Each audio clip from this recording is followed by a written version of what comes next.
I ended up being in the room when PayPal leadership was like ordering engineers to block WikiLeaks accounts. And then the more you learn about journalistic freedom and some of what WikiLeaks was doing, the more you start to wonder, were we the good guys? And how did you come across Bitcoin in 2013? I've just never felt more confident in the future of some tech than this Bitcoin thing that I'm quickly becoming obsessed with because it feels like a huge deal. This is a monumental threat to the powers that be. And these are potentially some bloodlines that have had control over the world for a long, long time. And I was already interested in Austrian econ and money and the separation of money and state. I just felt this despair, I suppose, because I didn't think we would ever be able to achieve that. What do you say to people who are considering investing in these Bitcoin Treasury companies? Oh man, yeah. A lot of people are seeing these Bitcoin Treasury companies scoop up Bitcoin aggressively, and they're worried that this is some unsustainable bubble.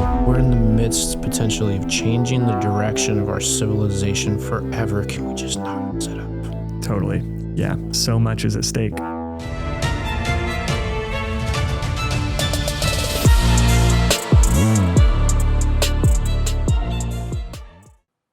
All right, Stephen Cole, very grateful to have you here. We were connected by a friend, and I don't know much about you. I know a bit about Bitcoin and the way we would like to see the world change. It's my understanding that you are now investing in Bitcoin startups. Right? Yes. So since I don't know much about you, tell me a little bit about how you got here today. I know you have, it's my understanding you have a tech background. Yeah. You were in Silicon Valley. Yep, 10 years in Silicon Valley. Yes. So what were you doing there? Yeah, man, excited for the convo. Thanks for having me. I think these types of discovery convos are especially cool too, where you kind of go in with minimal context. And Totally. I don't want to see a synopsis for a movie before I sit in the theater. I just want to go sit down and have something hit me. Yeah, man, really excited about startups, technology building, Bitcoin, money, society. Yes. All those big issues. And I know you think a lot about those things as well. So my background is the starting point. I was born and raised, I was born in Kansas City, Missouri, grew up in a small town, obsessed with internet tech. And so as soon as I finished school near my small town, I wanted to go to Silicon Valley because that's where I thought all big dreams. Yeah. I saw that as the forefront of all of this internet stuff that I just really wanted to be a part of. And so 2008, made the move. I spent the first 4 years of my career at eBay. And how old were you, if you don't mind? So I just finished my bachelor, so I was 22 years old. Got an internship, spent a summer at eBay. I liked it. They liked me. And they made me an offer to go full-time after school. Yeah. So made the move, and that was the starting point of what would become a 10-year journey in Silicon Valley, kind of focused on large web tech enterprises, mostly on the engineering side. Software engineer. Yeah, kind of doing engineering largely to support infrastructure. Okay. So, if software needs to run on hundreds of thousands of computers around the world and be accessible in real time, that was my bread and butter for that span of my career. Wild. So you worked at eBay and then you took another job in Silicon Valley, from what I understand. Yeah. So I was at eBay for 4 years. That was an interesting time too, because that's when eBay and PayPal were one big happy family. eBay still owned PayPal at that point. I didn't know that. And so I got to, I wasn't really thinking very much about economics and money at that point, but some of what transpired back then is fun and funny to reflect on. Like I ended up being in the room when PayPal leadership was like ordering engineers to block WikiLeaks accounts and install firewall rules to defend themselves from the response. And you're in your mid-20s. Attacks. Yeah. And it's this funny thing to reflect on because, at the time it's just your job and you're kind of doing what you're told. And then the more you learn about financial freedom and journalistic freedom and some of what WikiLeaks was doing and the top-down heavy-handed censorship the more you start to wonder, were we the good guys? Yeah. Yeah. In 2008, I was like 21 years old. I was selling cars for a Toyota store. And my first year selling cars, I crushed it. For a young kid, just for, in my perspective, I was doing pretty well. And then the recession came in hard. But I wasn't at a position, it wasn't a time in my life where I could actually dig deep. Like I knew that intuitively there was a problem, but I was also just a young man trying to figure out how to like survive. I've since then made a lot of friends in the Bitcoin community. I have one buddy in particular, just blows my mind. We're talking about stories about him. He was on the March on Wall Street movement. Oh yeah. Also very young. And he bought his first Bitcoin from Charlie Shrem in like 2010 or something. Yeah. So I always find it fascinating when young people at that time figured out what the root of the problem was, and personally in my life, I was like, this is just hard. I need to figure out how to survive, So that's interesting. You were part of the censorship and PayPal with WikiLeaks, or you were working for the business and watched that happen? Effective. I was working for the business. I was in the same room kind of with the people who were, putting the keystrokes on the computers to take those actions. Oh my gosh. It's really interesting to reflect on. Yeah. And then after that, I became enchanted with the idea of a startup.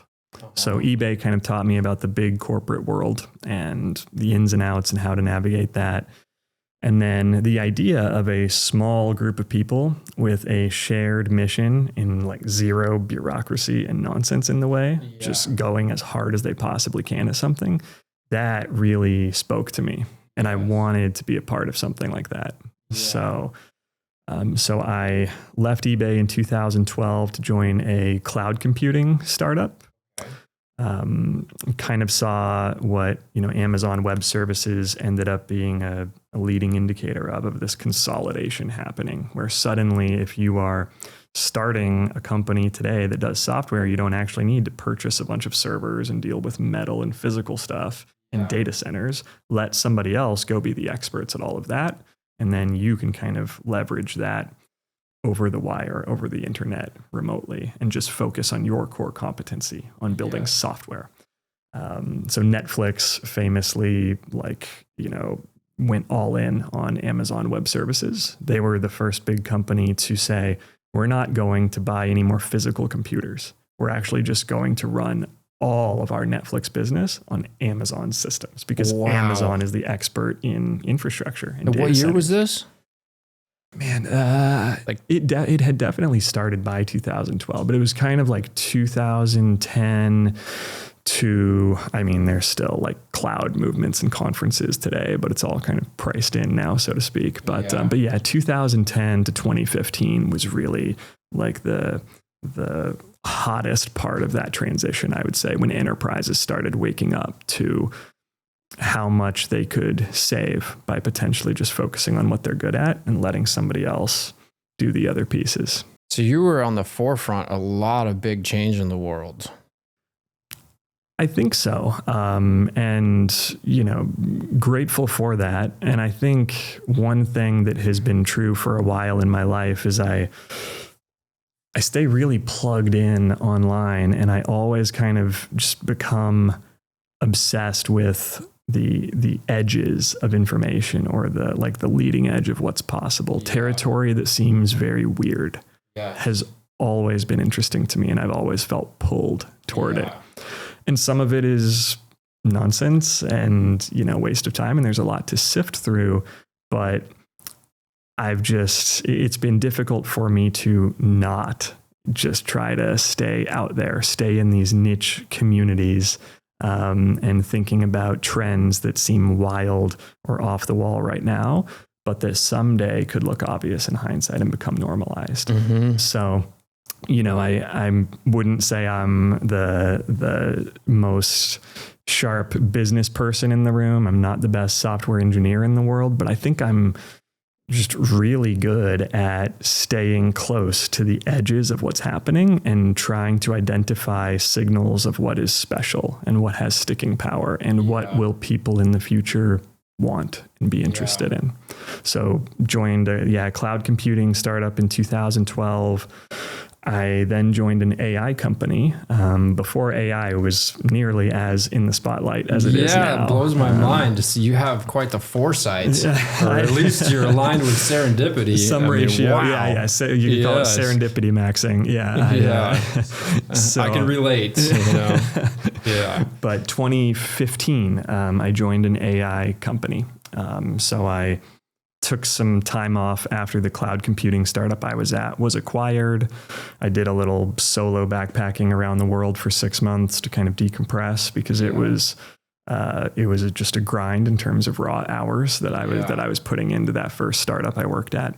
And you were in your mid to late 20s at this point? Yep, mid to late 20s. That's where I kind of got the opportunity to lead people, which is something I was always really interested in doing. So kind of, became manager, became director, became part of the executive team at Cloud Scaling was the name of the company. And then we were eventually acquired by a larger enterprise called EMC. And so then after that, they offered me more than double my salary to stay and a bunch of nice big corporate things. And I said, thanks, appreciate the offer. I've got to go. Why? Just out of curiosity, that's different. Like that leap of faith in some sense. What was it that caused you to reject that opportunity? There were a few factors. I think one is that I did sense that the company was not innovative. Okay. And I don't want that to come off as a dig. Like, ton of smart people working there. I got the opportunity to interact with a lot of them, on a human level, great people, but the organization just struck me as not really a place where they want to be pushing the boundaries of tech. Mm-hmm. It's more of waiting for trends to clearly have mainstream appeal and then, build for them and serve some corporate enterprises. And so that was probably one factor. The other factor, funny enough, is in 2013, I became really interested in Bitcoin. And I have this vivid memory of I don't think it was technically a farewell lunch, but it was a one-on-one lunch with the co-founder of Cloud Scaling. He's still a great friend. Shout out to Adam Waters. But we went for sushi. And he's like, what's next? Why? Like, this is a fantastic opportunity in terms of just compensation and lifestyle. And are you sure that this is the right move? And I said, I've just never felt more confident in the future of some tech than this Bitcoin thing that I'm quickly becoming obsessed with. In 2013. And I don't have a clear path to contribute to the space, but I just need time to research it and to orient myself, because it feels like a huge deal. Gosh, well, I have a tremendous sense of respect and gratitude for people like you who figured out the potential magnitude of this so early on, because without people like you, I don't know that we would be here today. So thank you for that. And how did you come across Bitcoin in 2013? Funny story with sort of my origin story on it. So it was mostly coworkers and friends, working in downtown San Francisco. You're surrounded by a lot of software people. I definitely came at Bitcoin from the software and the computer science angle. So I thought, I haven't heard of this blockchain thing before. Yeah. And I'm starting to hear some buzz about it. What is this? And was it in some tech newsletter, or you heard people talking about it? It was a coworker, and then a former coworker who had remained a good friend. They both just kept talking my ear off about Bitcoin. Yeah. And eventually I kind of thought, okay, well, they are incredibly smart. And this thing just doesn't seem to be fading away in terms of their interest in it. And so it's probably worth more of my time to go and research. And that was kind of my entry point. And then something that I'm really grateful for that I think helped enormously in my overall journey in Bitcoin is meetup groups, actually. Oh, yes. So I started attending meetups in the San Francisco Bay Area. Andresen Antonopoulos would organize and talk at meetups in Sunnyvale, California. And these are small groups of people back then, right? Really small groups. Yeah. I was like scrolling through ancient photos, which I'll have to, tweet out one of these days just for the nostalgia sake of it. But yeah, it was tiny stuff. A lot of kind of libertarian and anarchist leaning philosophical folks for philosophical reasons there. But I loved it. And I just felt like that format of high bandwidth, human to human conversation where you can meet someone who knows 10x as much as you do about this thing and just pick their brain in real time on it versus trying to sift through everything on the internet. And at the time, especially like between 2013 and 2016, the educational infrastructure was much less built out than today. There were not fantastic podcasts like What is Money asking important questions. There's no YouTube videos about it, or if there was, it was far and few between. The Bitcoin standard hadn't been written yet. Yeah, the Bitcoin standard was still in draft format. So it was a lot of forum, like the Bitcoin Talk forum. There were some podcasts, but it was mostly, I remember Adam Back and Gavin Andresen kind of going head to head on some of the earliest Bitcoin podcasts that I listened to, because that was when what would become the Blocksize Wars really started brewing. And that was in 2015, 2016? Yeah, kind of, I would say 2014 to 2017 probably encompasses the Blocksize Wars. And a lot of the pattern matching that I had developed from managing and interfacing with engineers in Silicon Valley really ended up being useful when I was consuming that type of content. Because I remember hearing Adam Back and hearing Gavin Andresen. And for listeners who aren't as familiar, like Adam Back, legend, giant in this space, cryptography and Bitcoin, and founder of Blockstream. He was mentioned in the white paper. Yeah, cited in the white paper, as OG as you can be. And then Gavin Andresen was a software developer who kind of contributed very early on and took the reins, I suppose you could say, from Satoshi when Satoshi eventually faded away. But Gavin was really pushing for certain changes to be made to the protocol, specifically increasing the block size limit back then. And I remember thinking about this argument of like, should we increase the block size? Thinking about the Blocksize Wars. And there was this very appealing surface level narrative of, well, we want transactions to be fast and cheap, and so we need more bandwidth, and the way we get more bandwidth is you just crank this little number up. And it sounds very like, oh, well, yeah, that's a good thing, and that would do that thing, and so of course. And I think a lot of people, myself included early on, were kind of like, maybe that's a reasonable idea. That seems like solid engineering. Throughput is generally a desirable thing, so let's do it.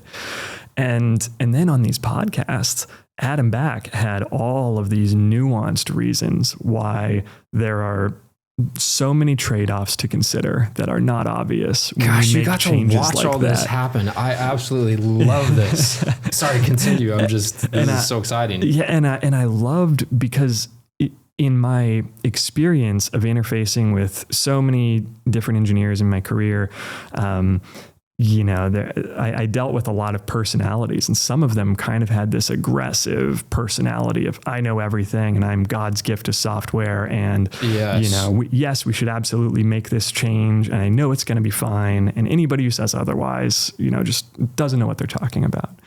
And then on the other side, you have these people who are very conscious of risk and complexity and all of the trade-offs that you're making. And Adam Back being one of these people. And Adam Back struck me as that. Yeah. And, but what's funny. He has the opposite of hubris. Yeah, totally. Dude, I love Adam Back. Very humble. Yeah.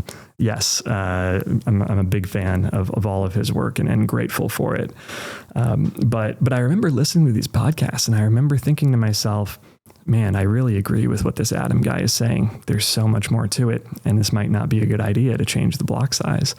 But then at the same time, I remember thinking, most people listening to this podcast aren't going to walk away with that same takeaway, because Adam, like engineers aren't necessarily as maybe not well spoken, but like the way that they deliver the message sometimes might not be as polished as people pushing the very simple narrative. Yes. Because the people pushing the very simple narrative get to focus all their time on creating this very simple narrative and talking about it. And comes to mind. Yeah, man. Oh my gosh. Marketing and messaging. Yeah. And then you have engineers who are doing this deep work to solve incredible problems and move research forward. Yes. And then they maybe they hop on a podcast and they haven't like practiced delivery 1,000 times. Right. Like that. And I remember thinking, man, they're like, what if the world doesn't understand this? And it just got me really excited about trying to contribute to the ecosystem. And so, I've never contributed code to the Bitcoin project. That's way over my Were head you running and my capabilities. A node or mining on a laptop, or you were interfacing with the software, the protocol? Yeah. At that time, I was running my own node, mining never really for like serious reasons, but just to kind of teach myself how that aspect of the system worked. But then I just tried to help evangelize my understanding of what was going on in the Blocksize Wars. And I remember I posted a Twitter thread in 2015 or 16 that was along the lines of confession. I used to be a big block supporter and kind of going into why I thought that was a good idea initially and why I later came to believe that was not a good idea and that the truth was more complex and deserved more thought than that. And how did you personally come to that conclusion? Because it is alluring. It's like, okay, well, let's liberate humanity from the shackles of scarcity and censorship and debasement and all the things. And like, okay, so you would think at first glance that increasing the block size so that more people could move Bitcoin around on the main chain is a good thing. And then the idea of having Lightning or Blockstream or some company come in and offer solutions to that, like it could be concerning and easy to kind of fall into that big block trap. Yep. How did you navigate through that and come to the conclusion on your own that doing so wasn't maybe the best thing? A lot of it started from looking at the arguments of the big block side. And there were folks like Mike Hearn. He was a developer who left Google to contribute to the Bitcoin project and then famously like flamed out and wrote a blog about why Bitcoin has no future 10 years ago.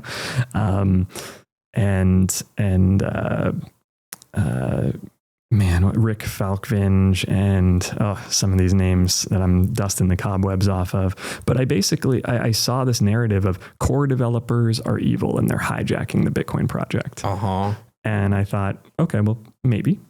Like, okay, let's go and figure that out. And so then I tried to interface with the core developers. I basically joined the IRC channels and the Slack channels that they hung out in. And I didn't want to like be some distraction, but I just observed and thought like, okay, well, what are they spending their time on? What are they thinking about? And reading some of their commentary in GitHub about proposed changes to Bitcoin, like Peter Wolla, who's prominent core developer for a long time, and it became apparent to me that wow, like they are hyper intelligent. Super glad that we have people like them working on Bitcoin to secure it for us and for the masses, and their intent seems good. They seem very measured and calculated about risk and less adversarial. And it seemed like the other side was just kind of trying to like taunt them or aggressively pull them into these forums and challenge them to debates. And if you're getting, invited to a fight, if you're getting invited into some format, the person inviting you is probably going to invite you to some format that they're well practiced in and that you're not, or that they have an upper hand in. And so it made me think more critically about who's involved and why. And I read something from Peter Wolla that really drove home the immutability of Bitcoin for me. And the idea that if the rules are hard to change, and if some of them are effectively impossible to change, such as the limit of the supply, 21 million Bitcoin max forever, then maybe that is actually a feature. And maybe if you make changes to other parts of the system, you are sacrificing, or at least putting at risk, this other feature, which is resistance to change of the core consensus rules. And that's because more people can run a node effectively, or is that an incomplete or incorrect thought process? It doesn't directly have to do with how many people can run a node. There's kind of no upper bound on that. Increasing the block size would it would just kind of increase a parameter that has been in the system for a long time. And it would kind of lead to this argument of, like slippery slope. We changed the block size limit, so why can't we change the 21 million supply limit? Maybe we can apply some of the reasoning as to why this important parameter needs to change. And we as a small group of policymakers can then apply questions to other parts of the system. So I think there's some element of slippery slope to it. Yeah. But then there are also just very valid technical considerations about latency, where if you increase the block size, then blocks are larger and they require more disk space and they require more network bandwidth to upload and to transmit around. Okay, yeah. And so then suddenly, if you are someone who doesn't have really fancy internet access and a really fast, beefy computer, then you could be kind of at this structural disadvantage in the system. Right. And you would risk sacrificing some of the decentralization. You would basically edge the smaller nodes, the people without as many resources, out of the system. Yeah. And if you follow that through, the more times that happens, the easier it gets to do, because you like remove some of these nodes from the edges that can't quite keep up. You effectively increase the minimum system requirements of the Bitcoin network. Yeah. And so that removes some small nodes, and then you go and you maybe do the same vote again in a couple of years. You try to make the same changes again.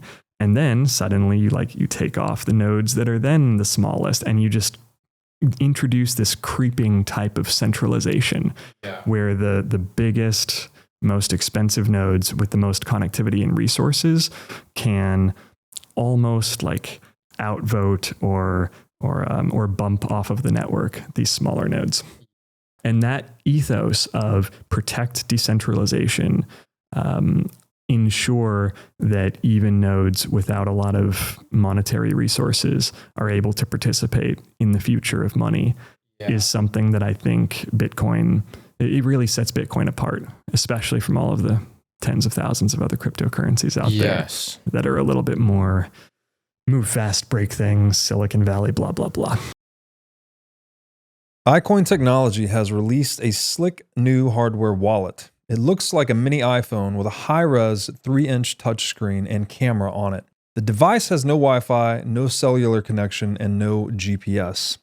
It is an air-gapped hardware wallet which uses QR codes and a camera to communicate with the Bitcoin network. It has a built-in camera which is required for air-gap operation, and it has an optional Bluetooth compatibility.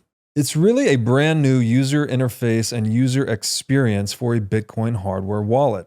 iCoin makes self-custody accessible, easy to use, and non-intimidating. It even comes with an optional custom iCoin thermal printer, so you can print out the private key and its associated QR code when you're setting up the wallet. This makes setup quick and simple. Also, it is easy to restore the wallet just by reading the seed phrase QR code with the wallet camera.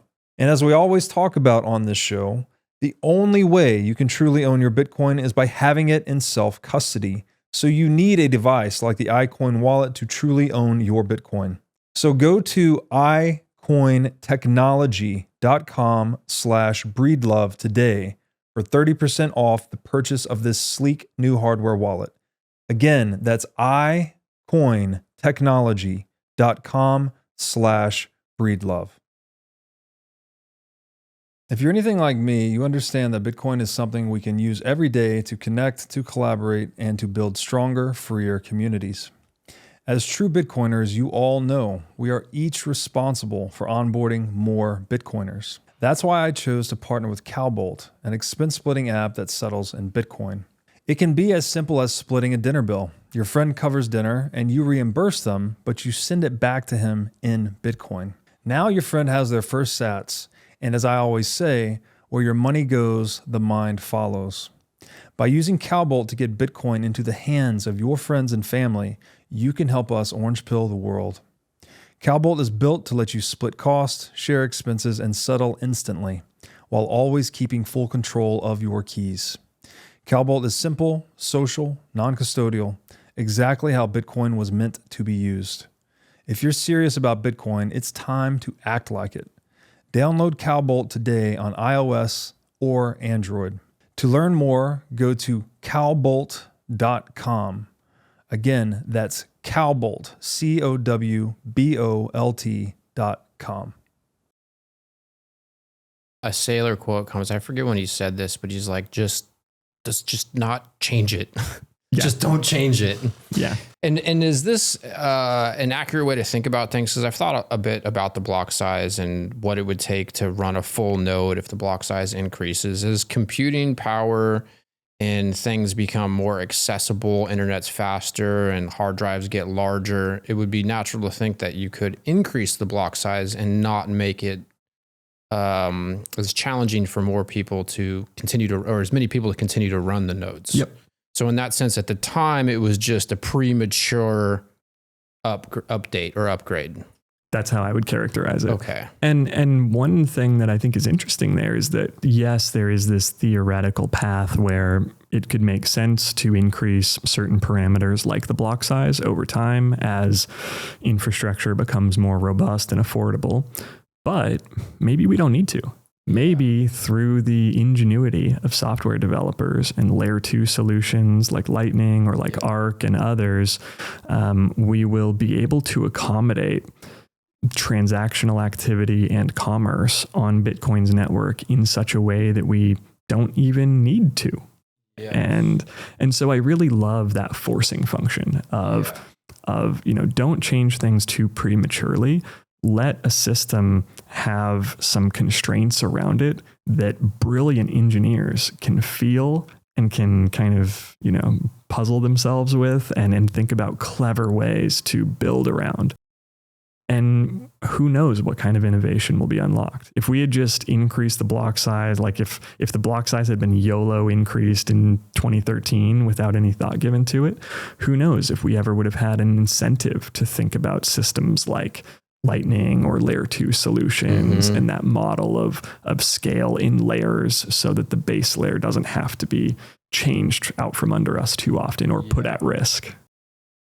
Yeah, when I think about, the whole altcoin movement, generally speaking, and I don't know if this is an accurate way to think about it, but I think like, okay, well, if there's a real use case for this stuff, wouldn't it be prudent to build it as a layer on top of Bitcoin?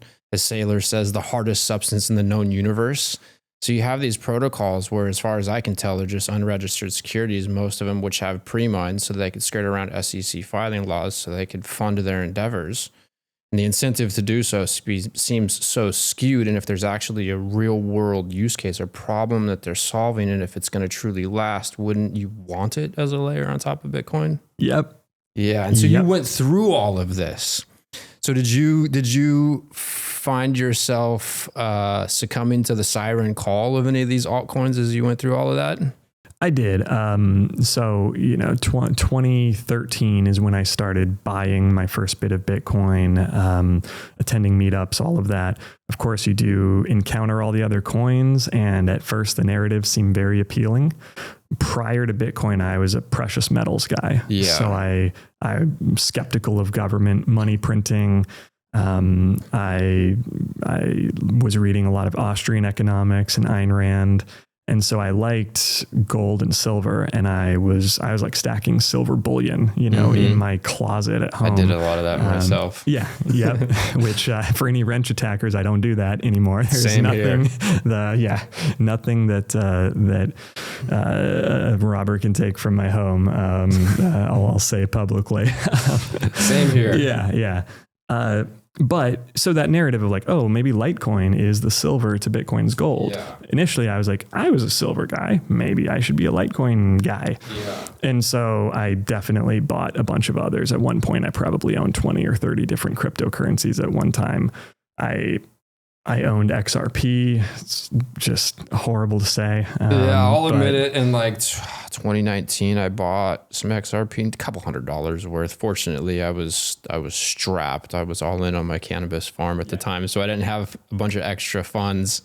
Then when I sold the property, I was just like, I'm a very risk adverse individual, which might be ironic for somebody who spent 17 years producing cannabis and now has 100% of their money in Bitcoin. But the reason I have 100% of my money in Bitcoin is because I'm so risk adverse. And the value proposition of Bitcoin made perfect sense to me. But the rest of it all is quite confusing. It really is. And it's like Robert says there, it's like innovation theater, and at best, and there's scams at worst. Yep. So much of it is performative. So much of it is smart people, or at least smart sounding people, with a slide deck and a story about why their coin is the hot new thing and it's going to change the world. And so I was just discovering a lot of that empirically by buying some of these coins, by thinking about some of these things. And what really made a light bulb go off in my mind was around 2015 or 16, I started reading the writings of the Satoshi Nakamoto Institute. And shout out to if Michael Goldstein or Pierre Rochard are out there. Thank you for all that you've done and continue to do.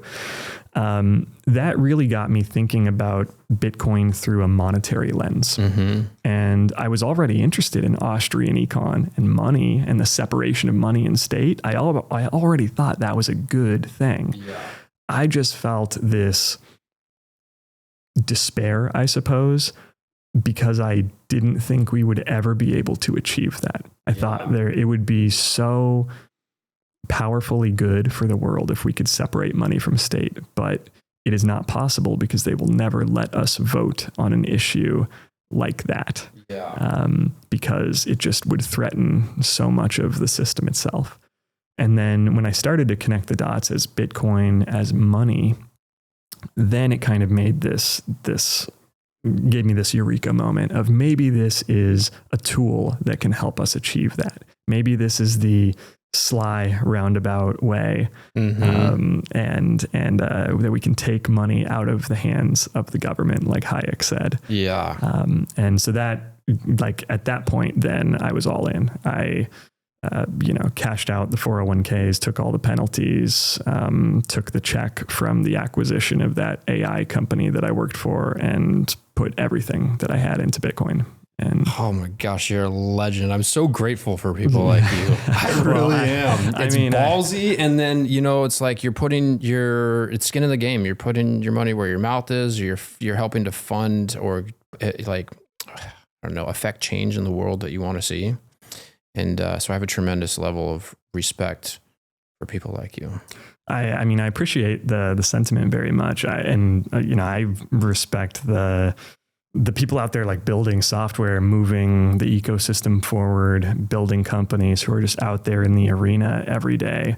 I think there is this profound sense of gratitude that you have, right? Yeah. As a Bitcoiner, when you look around and you see people who are shoulder to shoulder with you, so to speak, that you're trying to move this forward alongside. Yeah. And I think about it as like people who are breaking trail. Like I'm following in the similar path, same path that you are as an example, but it's easier for me to walk down that path because people have come before me. And meeting and listening to people like you, it's like, okay, well, it can be hard at times. I mean, not so much at this point, but I do think about the people who are getting into Bitcoin now who are going to have to ride some potential volatility. They're going to have to build that conviction. They might freak out and sell when the price plummets, and when they can latch on to the stories of other people who did it before them. I think that's a very powerful thing. Yeah, I agree. And I know Taleb has gone some weird paths in recent years, but I'm still a big fan of a lot of his original thinking, anti-fragile, especially skin in the game. And that notion of don't tell me what you believe, show me what's in your portfolio. Yes. really spoke to me and still does. And I vividly remember sitting in my apartment in San Jose, California, thinking, I don't know if I'm ever going to believe in a specific technology as much as I do in Bitcoin. And so, like, if that is true, the real barometer of that belief is how much I'm willing to put in. Yeah. And there will be all kinds of people, if for whatever reason you're wrong, there will be all kinds of haters who laugh and scoff and say, well, why would you do that? That was clearly a degen move. Who's laughing now? And it's really, well, not to be rubbing in the face, but you know. And it's just so interesting because it's hard to differentiate sometimes between like, what is some degen move? What is somebody who hears the word Bitcoin and throws their whole net worth in immediately without a minute of research? Yeah. And what is 10,000 hours of quiet, reading of dense economics books? It's just, when you look around the world, it's really hard to gauge someone's human experience. And so I kind of had to internalize that. I thought, if I am wrong about this, then my peers, my social group will probably, not let me hear the end of it and will give me a hard time, but I believe in it and I put in a lot of work. And so let's go. Yeah. I love that. When the Sailor series hit, I had, I don't know, maybe 75%, 60% or something of my personal net worth at the time in Bitcoin. When the Sailor series hit, all I had at that point was gold and silver because I was in a cash-based business with some banking impedance. Although I was lawful and licensed by the state of California at that time, I did have issue getting money into the bank. And so in that sense, I was fortunate because I didn't amass any sort of wealth in the fiat system, if you will. But I panic sold, borderline sweating bullets, all my bullion, packaging it up, mailing it to bullion dealers, waiting for the wires to clear, buying the Bitcoin. And I thought to myself at the time, is like, the Sailor series really pushed me over the edge. But before the Sailor series hit, I thought this thing's going to completely change the world or it's going to get shut down. And not having a tech background, just being a farmer, I didn't really know how indestructible the protocol really was. And also I was a little bit concerned, like this is a monumental threat to the powers that be. And these are potentially some bloodlines that have had control over the world for a long, long time. Yep. And so I didn't necessarily think that, I wasn't sure about the probability that we would succeed. And to be sitting here in 2025 today with an SBR, corporate strategies, all this stuff, it's quite mind blowing. But I thought to myself, I'm young and I want to see the world change for the better. And I think this is the thing, and so I'm willing to take the risk. And if I lose my money, then whatever, I'll start over. At least I made an attempt to change the world. Kudos to you, dude. I admire it. I love it. That kind of thinking is important. Yeah. And I wish, we see Elon on X day by day now raging about government money printing and fiscal irresponsibility of the government. And obviously Elon's brilliant. He's a builder, arguably most important entrepreneur of our age.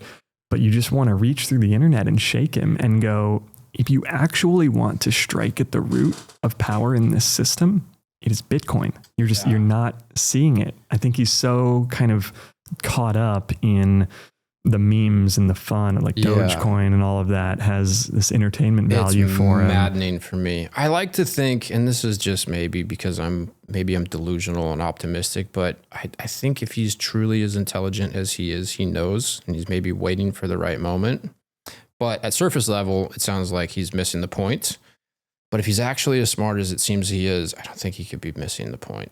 One thing I wonder a lot about with him is he strikes me as a very competitive, achievement-oriented person, and concrete goals and achievements seem to carry a lot of weight with him, right? So he's always like Diablo 4 or 5 or whatever he's playing nowadays. He's like number 1 rank, right? Like you want that rank, and he's very competitive. He wants to win.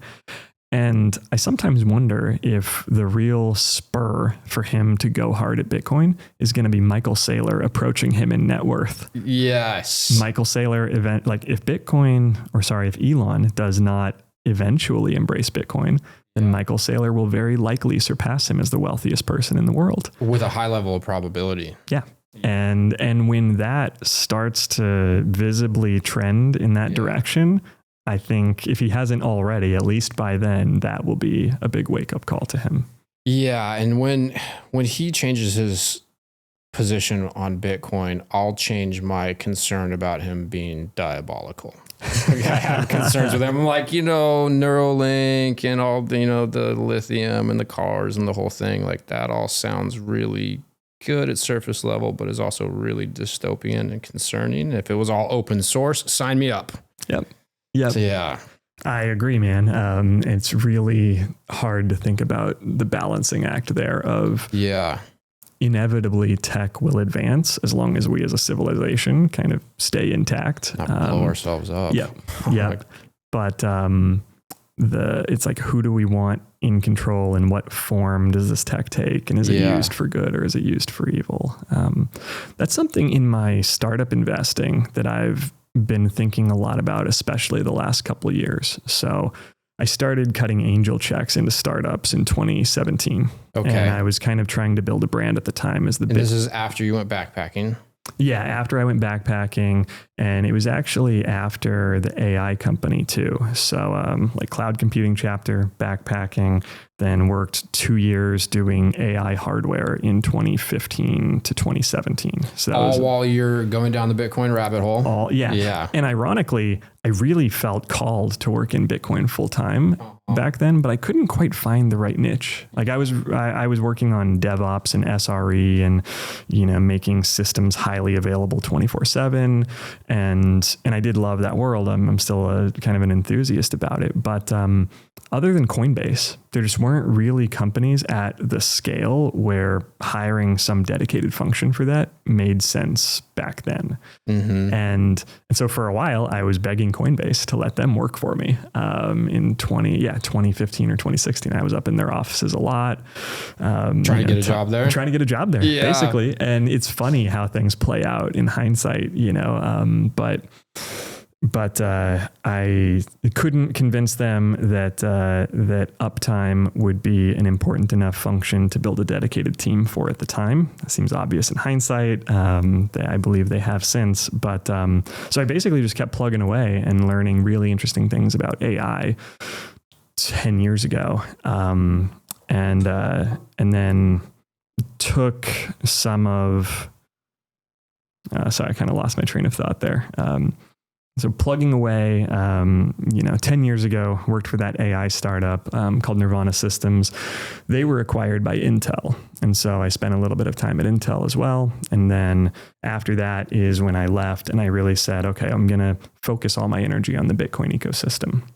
And the way I chose to do that initially was angel investing. Mm-hmm. So kind of in the realm of venture capital, but really it was just my own personal capital. And I was trying to build a brand as the Bitcoin angel investor. Yeah. And so there were a lot of people cutting checks into crypto companies like Kraken and Coinbase had already raised, and, Y Combinator and A16Z and Silicon Valley folks were happy to invest in the crypto companies.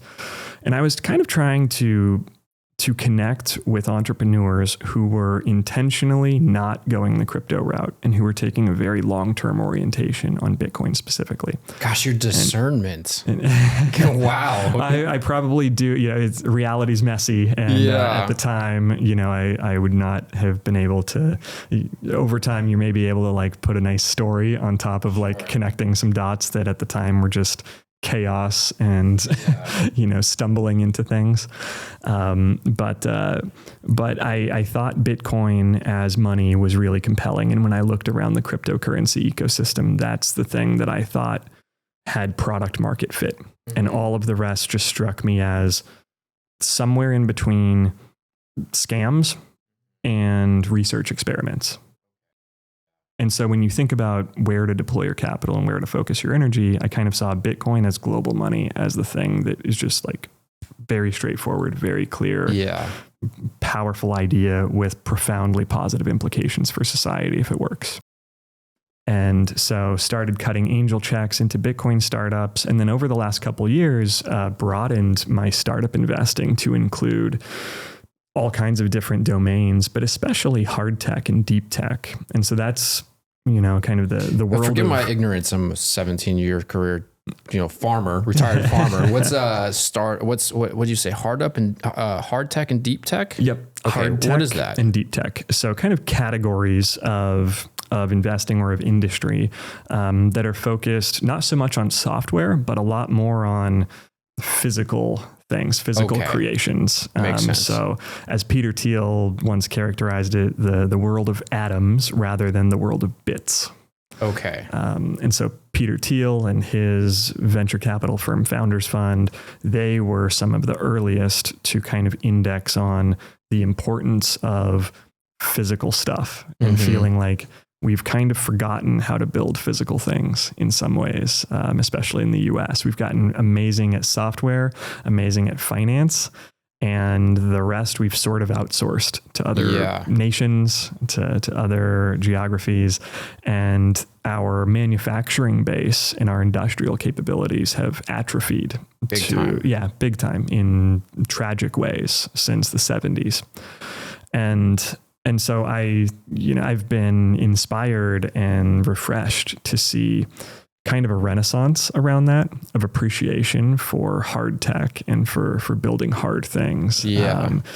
People with, workshops and grease on their hands and wrenches and like nuclear reactors, that kind of stuff that China has been going incredibly hard at for decades now. And they've developed an intimidating lead in some areas like nuclear energy.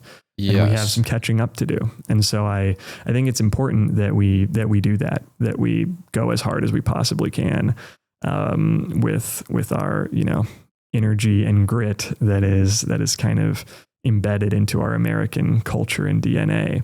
And we restore our former glory in terms of the ability to build physical stuff. Yes. So, and when you started doing this, were you married? Did you have kids? No, I was dating at the time. You were still in Central California, Bay Area. Yeah, let's see. So 2017, I moved from the San Francisco Bay Area to Los Angeles. And then spent 2 years around LA.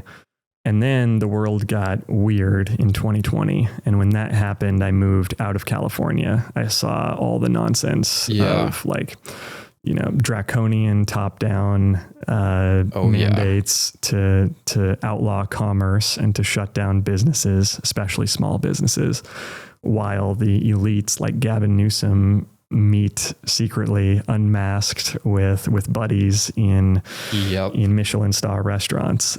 And so I thought, this is fundamentally broken. And so exited, moved to Phoenix, Arizona. That's probably going to be long-term home for myself and my family. I'm married now. I have a 2-year-old daughter. And when you think about where to settle down, the importance of community, of like at the city and state level, policy and how it affects your life really comes into focus. Big time. Yeah. In 2020, that was like the breaking point for me. I kind of had a desire to get out of California. A lot of it had to do with gun laws, to be completely honest. I'm like, wait a second. So I'm a law-abiding citizen. To get a concealed weapons permit, I have to jump through all these crazy hoops. And in Humboldt County, the sheriff is pretty lenient on that. But I just was like, all these criminals have guns. Like, this is crazy. Then I heard sailors say a well-armed society is a polite society. And I'm like, oh, yeah, that's real. Yep. So I was planning on moving out of California at the end of 2020 when I met my wife, a few months before she got pregnant. Then I got propositioned to do one more cannabis deal, and I had to do it based upon, I was really good at it. I knew all the people. I had all these connections. And then also I was like, Bitcoin is cheap. Yeah. It's not multiple millions of dollars in coin. Like, it's not time for me yet. So I had to grind it out for a couple more years before I had the opportunity to move, which I just moved here to Miami 2 months ago to do this. Yeah. Which I'm very, very, very grateful for.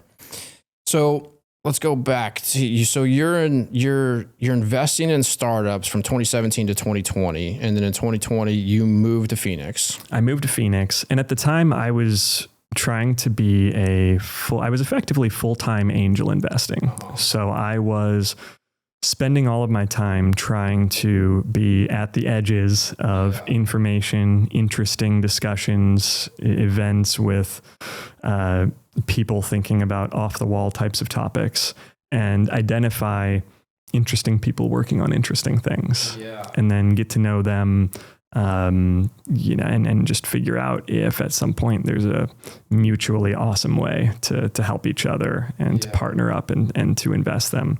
So I was trying to build a portfolio of companies that I felt like were not only going to be great businesses and have a return in monetary terms, but would be important and would be something that I could look proudly on and say you were a small part of. Forget multivitamins and other supplements. Animal organs are the most nutrient-dense foods on the planet. You can get 100 times more nutrients from organs than you can from muscle meats. But the problem with eating organs is that they are difficult to find in stores, they are difficult to prepare, and even when they are prepared well, they often don't taste great. Thankfully, Heart and Soil Supplements has made consuming organ meats so much easier by providing powderized organs in capsule form. Organ meats include everything your body needs to thrive: vitamins, minerals, peptides, proteins, and growth factors. This is why organ meats were the most prized foods for our ancestors. Fortunately for us, Heart and Soil makes these treasured foods easily accessible. So go to heartandsoil.co today and use discount code BREEDLOVE to get started on your journey to optimal health and vitality. Again, that's heartandsoil.co, discount code BREEDLOVE. Would you rather have 1 Bitcoin today or 2 Bitcoin a few years from now? Bitcoin mining is a tried and true strategy for accumulating Bitcoin. Over a 2 to 4 year time frame, successful miners have consistently accumulated more Bitcoin than they otherwise would with a traditional dollar cost average strategy. Blockware mining as a service enables you to start mining Bitcoin from your laptop. Blockware handles everything from securing the miners to sourcing low-cost power to configuring the mining pool. They do it all. Plus, with Blockware's one-of-a-kind mining marketplace, you can buy and sell live Bitcoin miners with just a few keystrokes.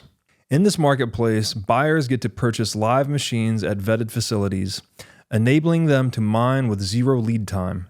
And sellers get the opportunity to liquidate their machines and hosting contracts at will. This means you can mine Bitcoin with zero long-term commitment and high liquidity on your mining rigs.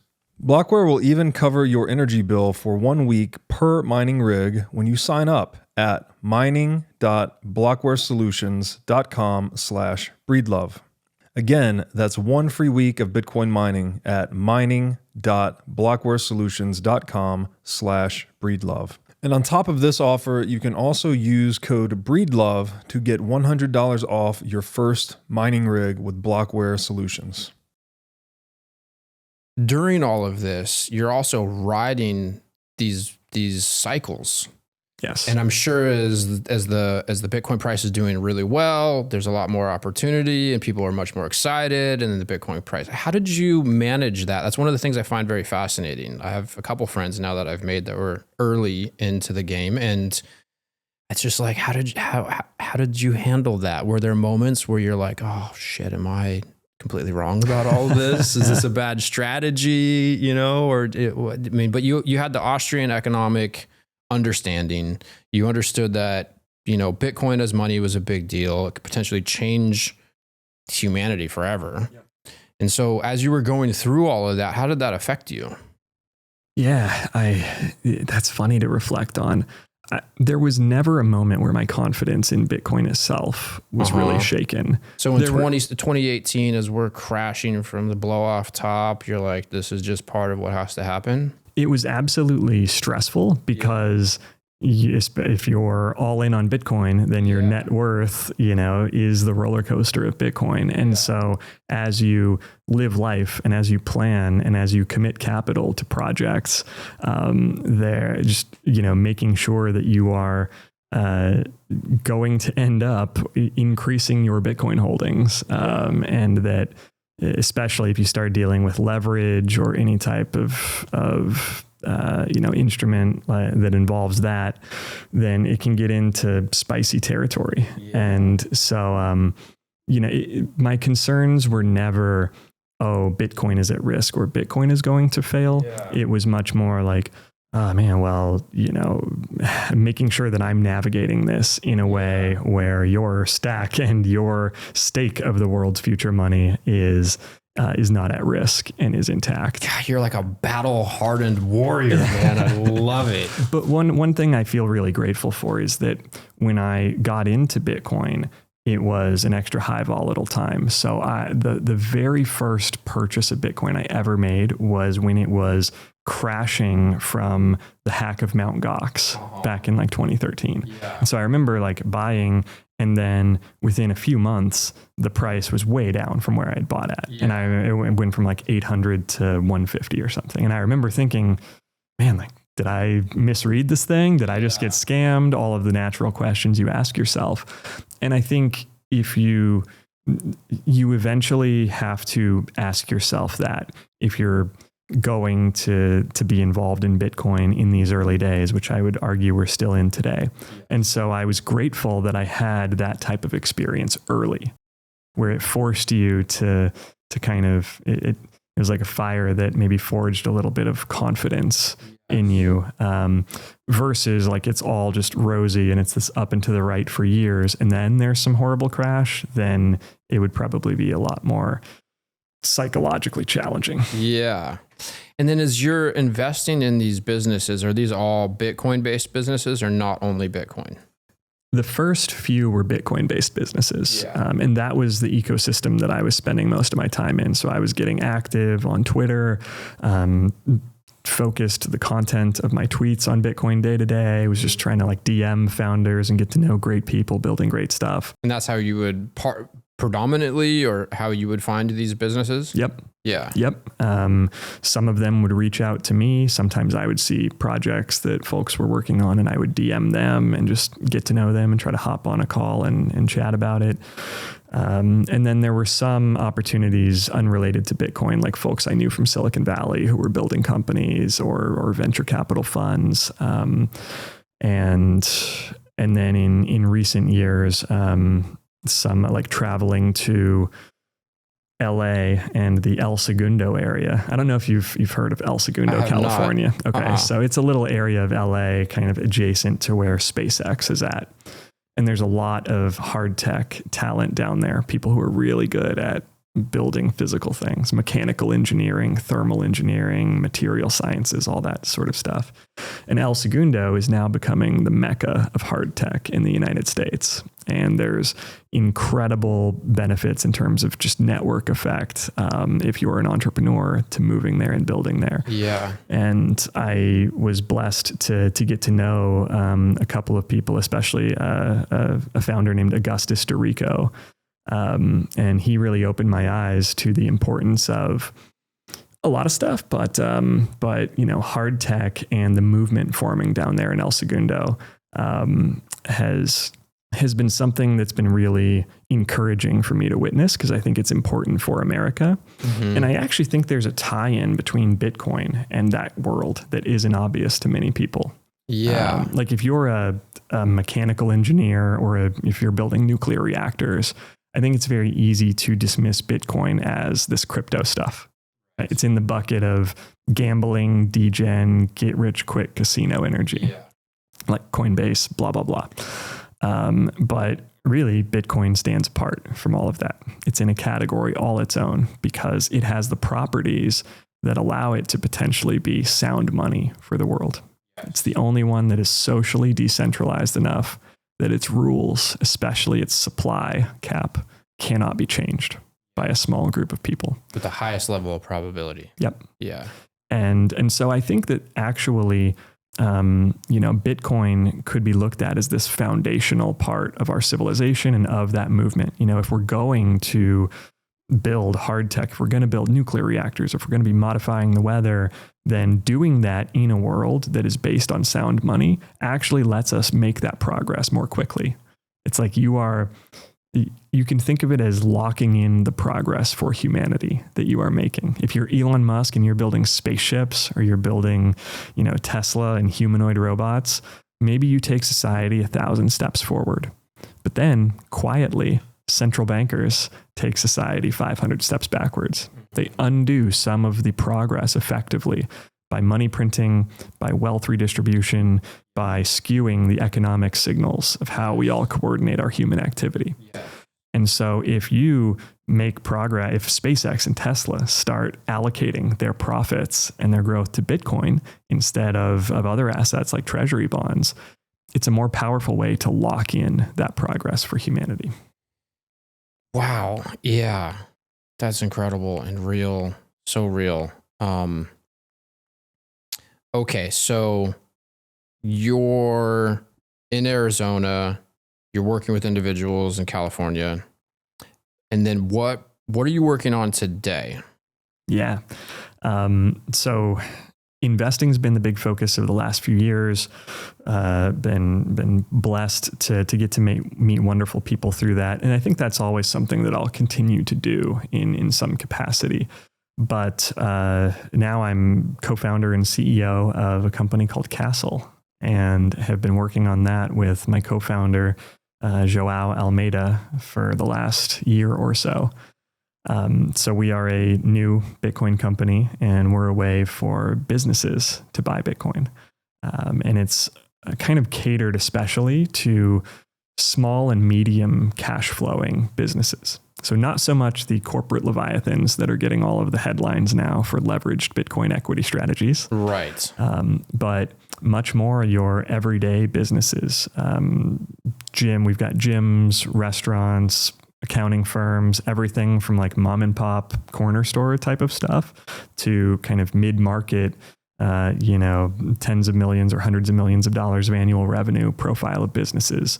We're really building a solution that makes it easy and automatic for them to buy Bitcoin, effectively to establish a Bitcoin treasury with their holdings and get Bitcoin on their balance sheet. We're building software to streamline that process. So examples of what that looks like in practice, businesses can onboard to our platform. They can buy Bitcoin in the ways that we all know and love. They can click a buy button. They can do it like a fixed cost DCA. What we also enable is integration with some of the software platforms that they already use. So things like Shopify, Stripe, Square, Clover, MindBody is a big one in like the gym and health and wellness space, or bookkeeping solutions too, like QuickBooks, Wave, Xero. You can effectively link up those pieces of software to our platform, and that enables you to do some more advanced types of transactions and strategies, where rather than just doing a recurring buy of a fixed dollar amount, you could also say, put 10% of our revenues into Bitcoin automatically. Wow. And it will just go, and it will put that on cruise control for you. And then even if your revenues are seasonal or there are wild fluctuations, you know that you'll only ever be that percentage exposed that you want to be. We also allow you to set thresholds around your holdings. So make sure that Bitcoin is never less than 5% of our overall balance sheet across potentially many different accounts. Make sure it's never more than 25%. If the fiat checking account balance ever exceeds a certain dollar amount, maybe you automatically want to have that swept into Bitcoin. So it's put to work with the best savings technology in history. So we're really trying to build those types of solutions with an initial emphasis on small businesses too. And part of that is philosophical, because small businesses are super important, backbone of the country, great people working incredibly hard. And they're the ones who get hit the hardest by inflation, and have for the last 50 years. And a lot of this firsthand. The big corporates have entire departments of finance and treasury folks who are dedicated to mitigating the impact of inflation on their business. And they're often a lot closer to the money printer too. So when there is quantitative easing, when new money is brought into existence and it goes through the primary dealer banks and then down to the commercial banks and the retail banks, like the larger the company, the higher likelihood that you will benefit from the creation of new money before it trickles through the rest of the system. Yes. But if you're a small or medium business, like if you're a small business owner just working your ass off trying to be great at your craft, then you don't have the time or resources necessarily to focus on all of that and to do a bunch of financial gymnastics to protect yourself from it. Safety in quote comes out to mind, where you have to become an interest rate arbitrage specialist and your own independent mini hedge fund manager.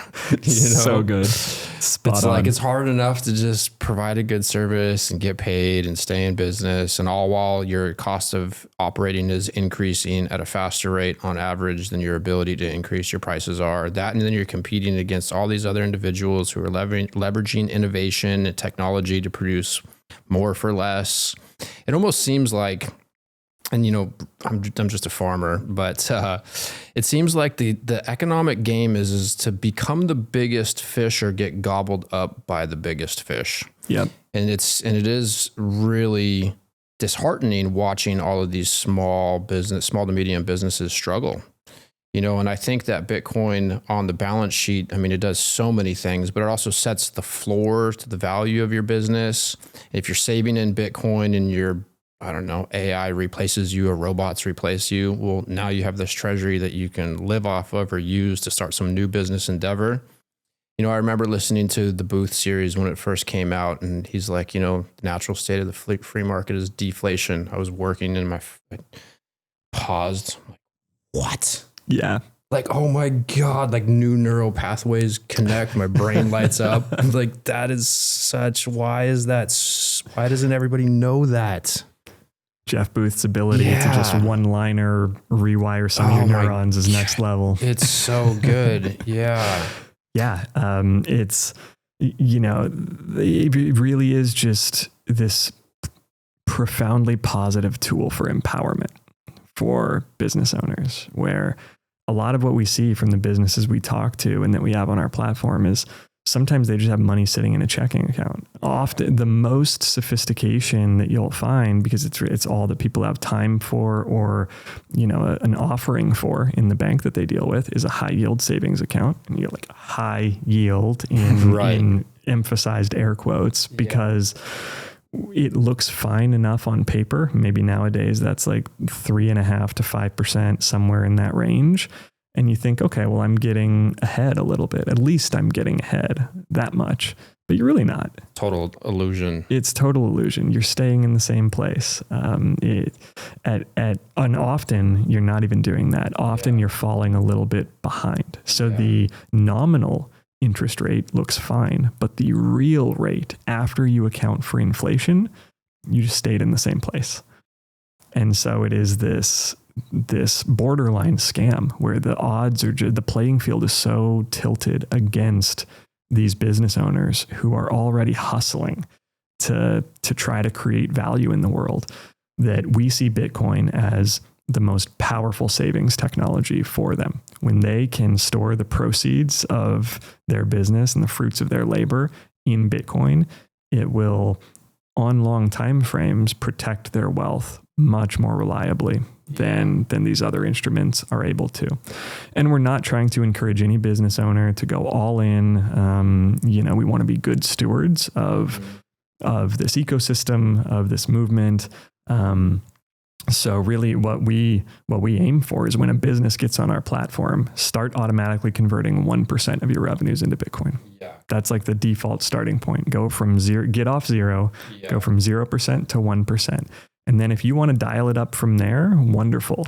You can decide what is right for you. And we just want to build tools that will allow you to right size that automatically for your business. So you can go and focus on your craft day to day, and you know that your level of exposure to Bitcoin, your Bitcoin Treasury, will always look the way you want. It'll always stay within certain parameters.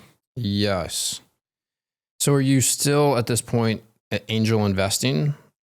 Yes, but sparingly. I'm definitely not out there, actively like going to forums and events with the intention of meeting new people to angel invest.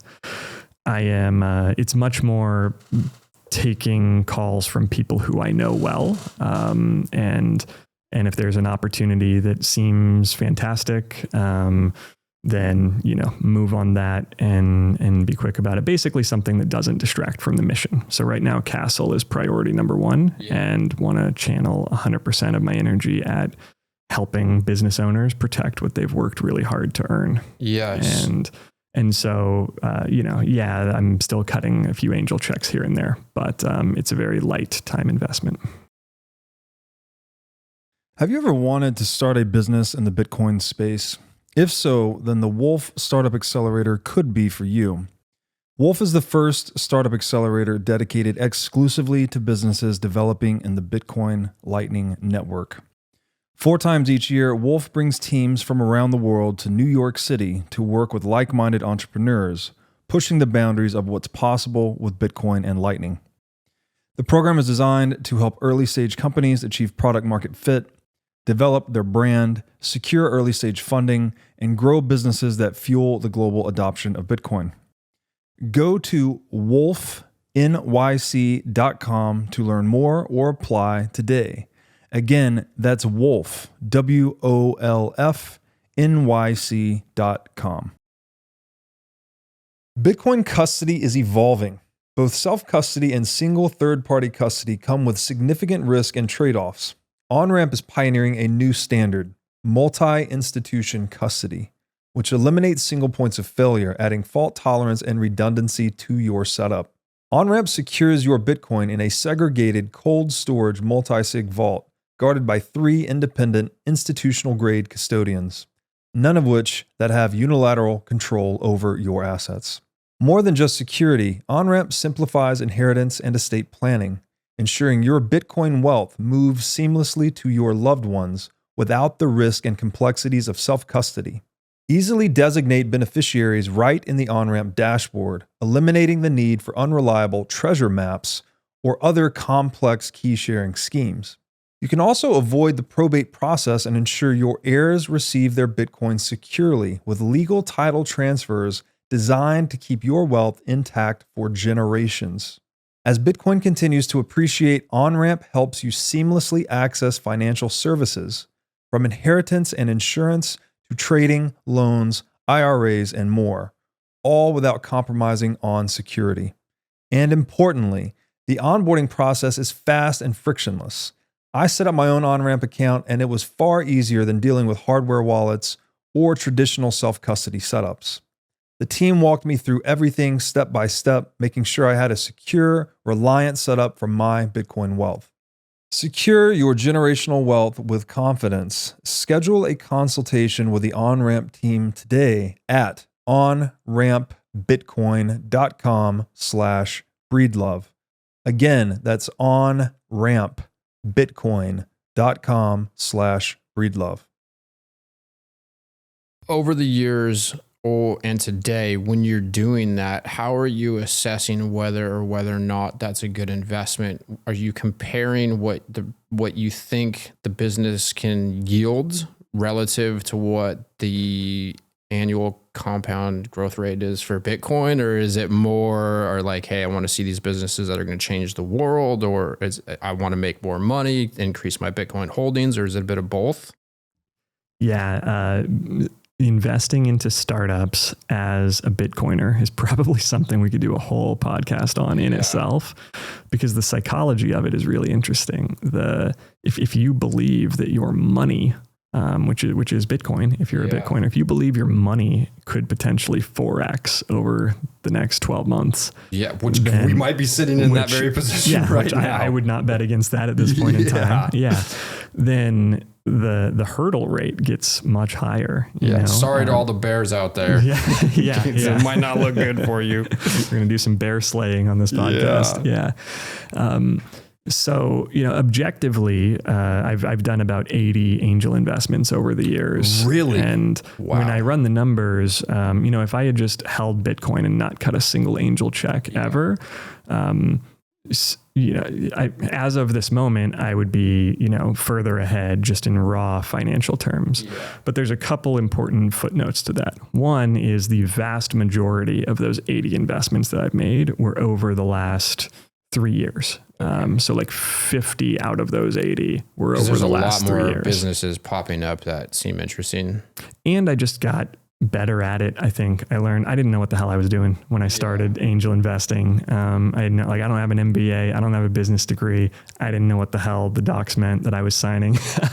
It was a lot of like trust that you are meeting people of high integrity and then learn as quickly as you can as you go. Well, you clearly have a strong intuition. I think gut feel is really important. Yes. And if you index too strongly on gut feel, then it can lead to a place of naivety. You can get scammed. You can be vulnerable in that way.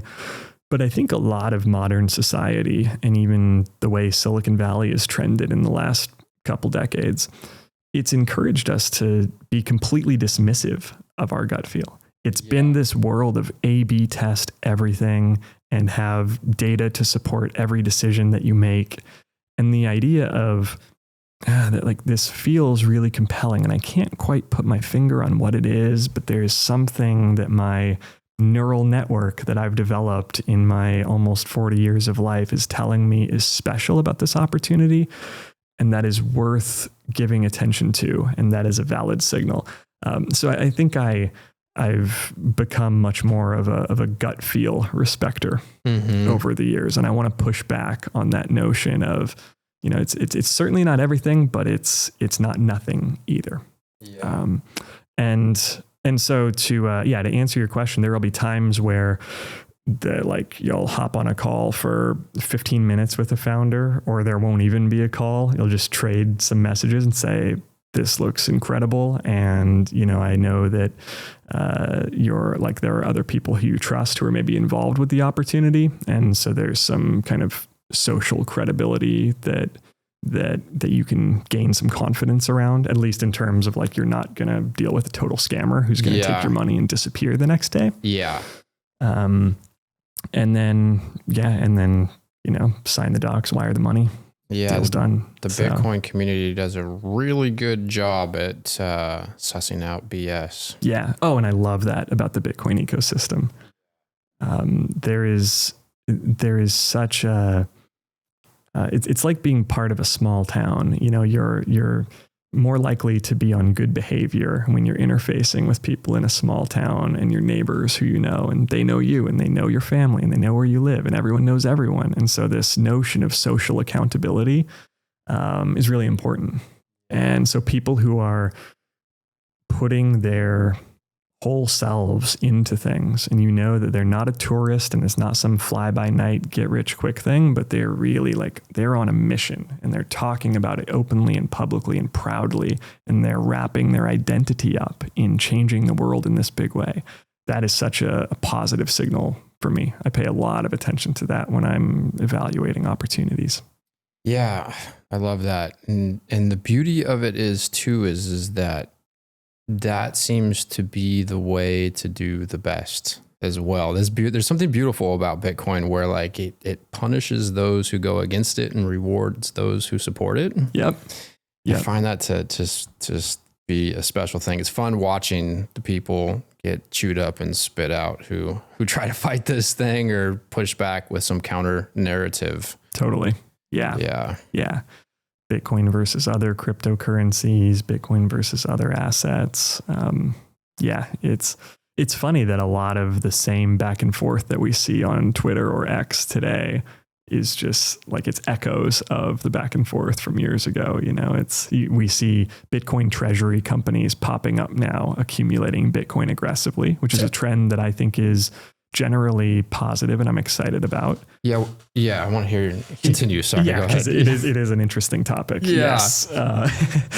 And I think, sure, some people might get out over their skis and not use good risk management and maybe blow up. And that's the nature of just free market capitalist innovation. And it's important that be possible so that we kind of know where the edge is and everybody can look and go, okay, that happened. So internalize that information and we should stay here in the safety zone.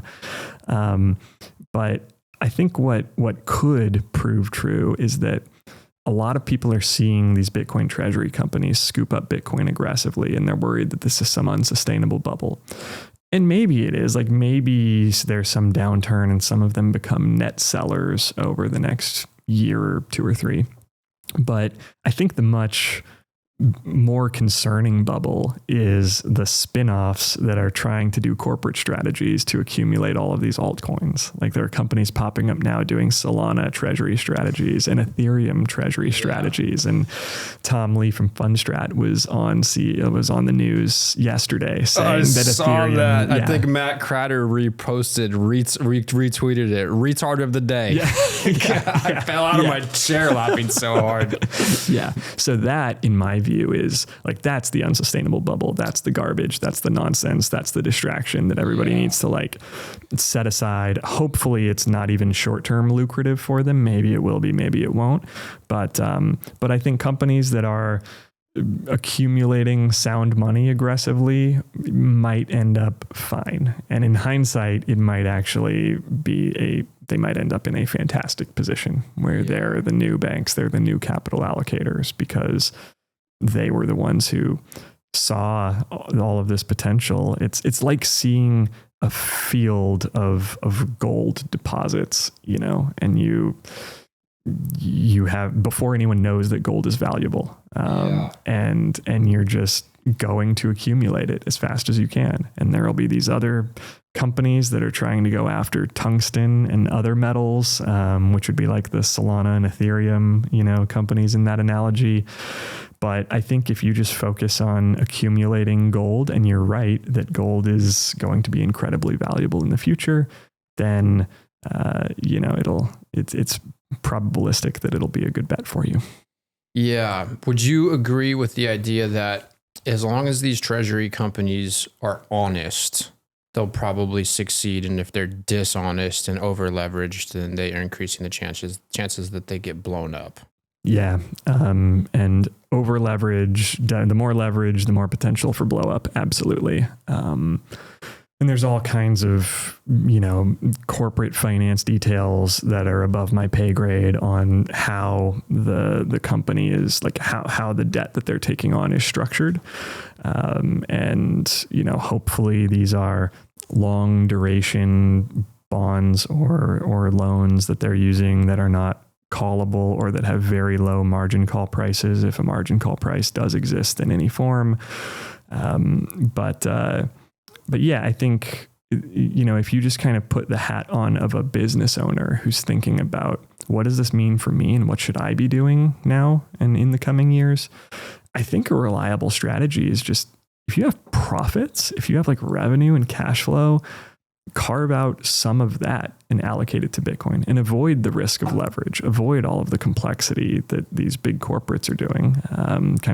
Let that be their game. But if you're a mid-market company and, you've got decent margins, put some aside into Bitcoin rather than high yield savings accounts, rather than mutual funds or bonds or any of that stuff.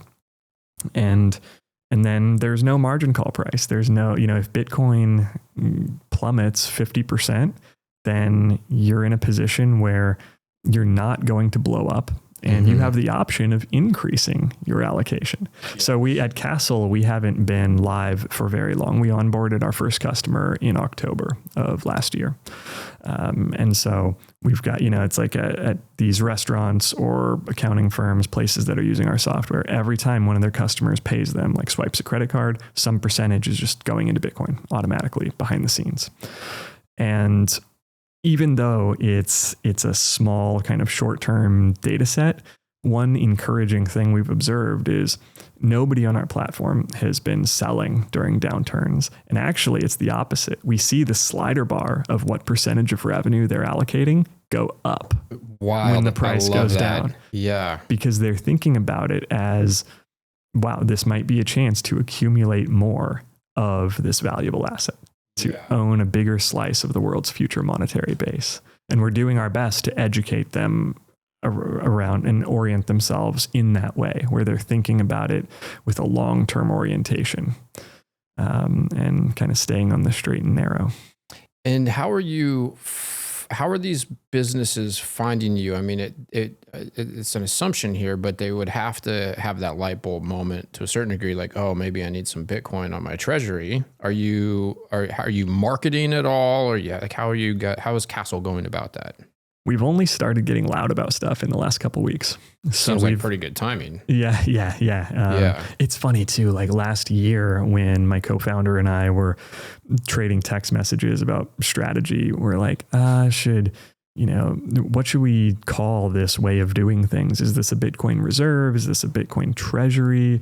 Is there some other label that we put on it? And now Treasuries has like clearly run away with the game and it feels so obvious. But even just 6 months ago, it's like, I don't know. Is it Bitcoin on your balance sheet? Like, how do you market it and how do you talk about it to a small business owner? Has been really interesting for us to think about. So we're only now starting to get loud about what we do. I was on a panel at the Bitcoin conference in Vegas a few weeks ago, and that was really the first time talking publicly about what we're up to at Castle. We announced our pre-seed raise just a few days ago. So we raised $1 million from partners that we're really excited and grateful to have aboard. Boost VC led the round. They're a fantastic VC firm based out of San Francisco Bay.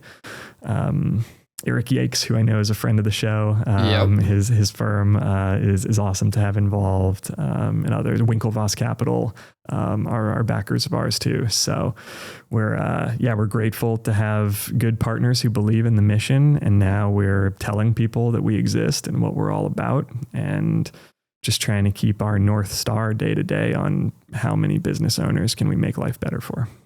I absolutely love that. Mildly off topic, but we did kind of go over this. I'm a little bit curious. Like, what do you say to people who are considering investing in these Bitcoin treasury companies? Oh man, yeah. Because I got a buddy who's in London who's a Bitcoin maxi, and he's got some money tied up in a 401k, and he bought, I don't know what treasury company it is. It's absolutely shredding. He's only doing that because it's stuck in his 401k, so he's like kind of playing around with it. Yep.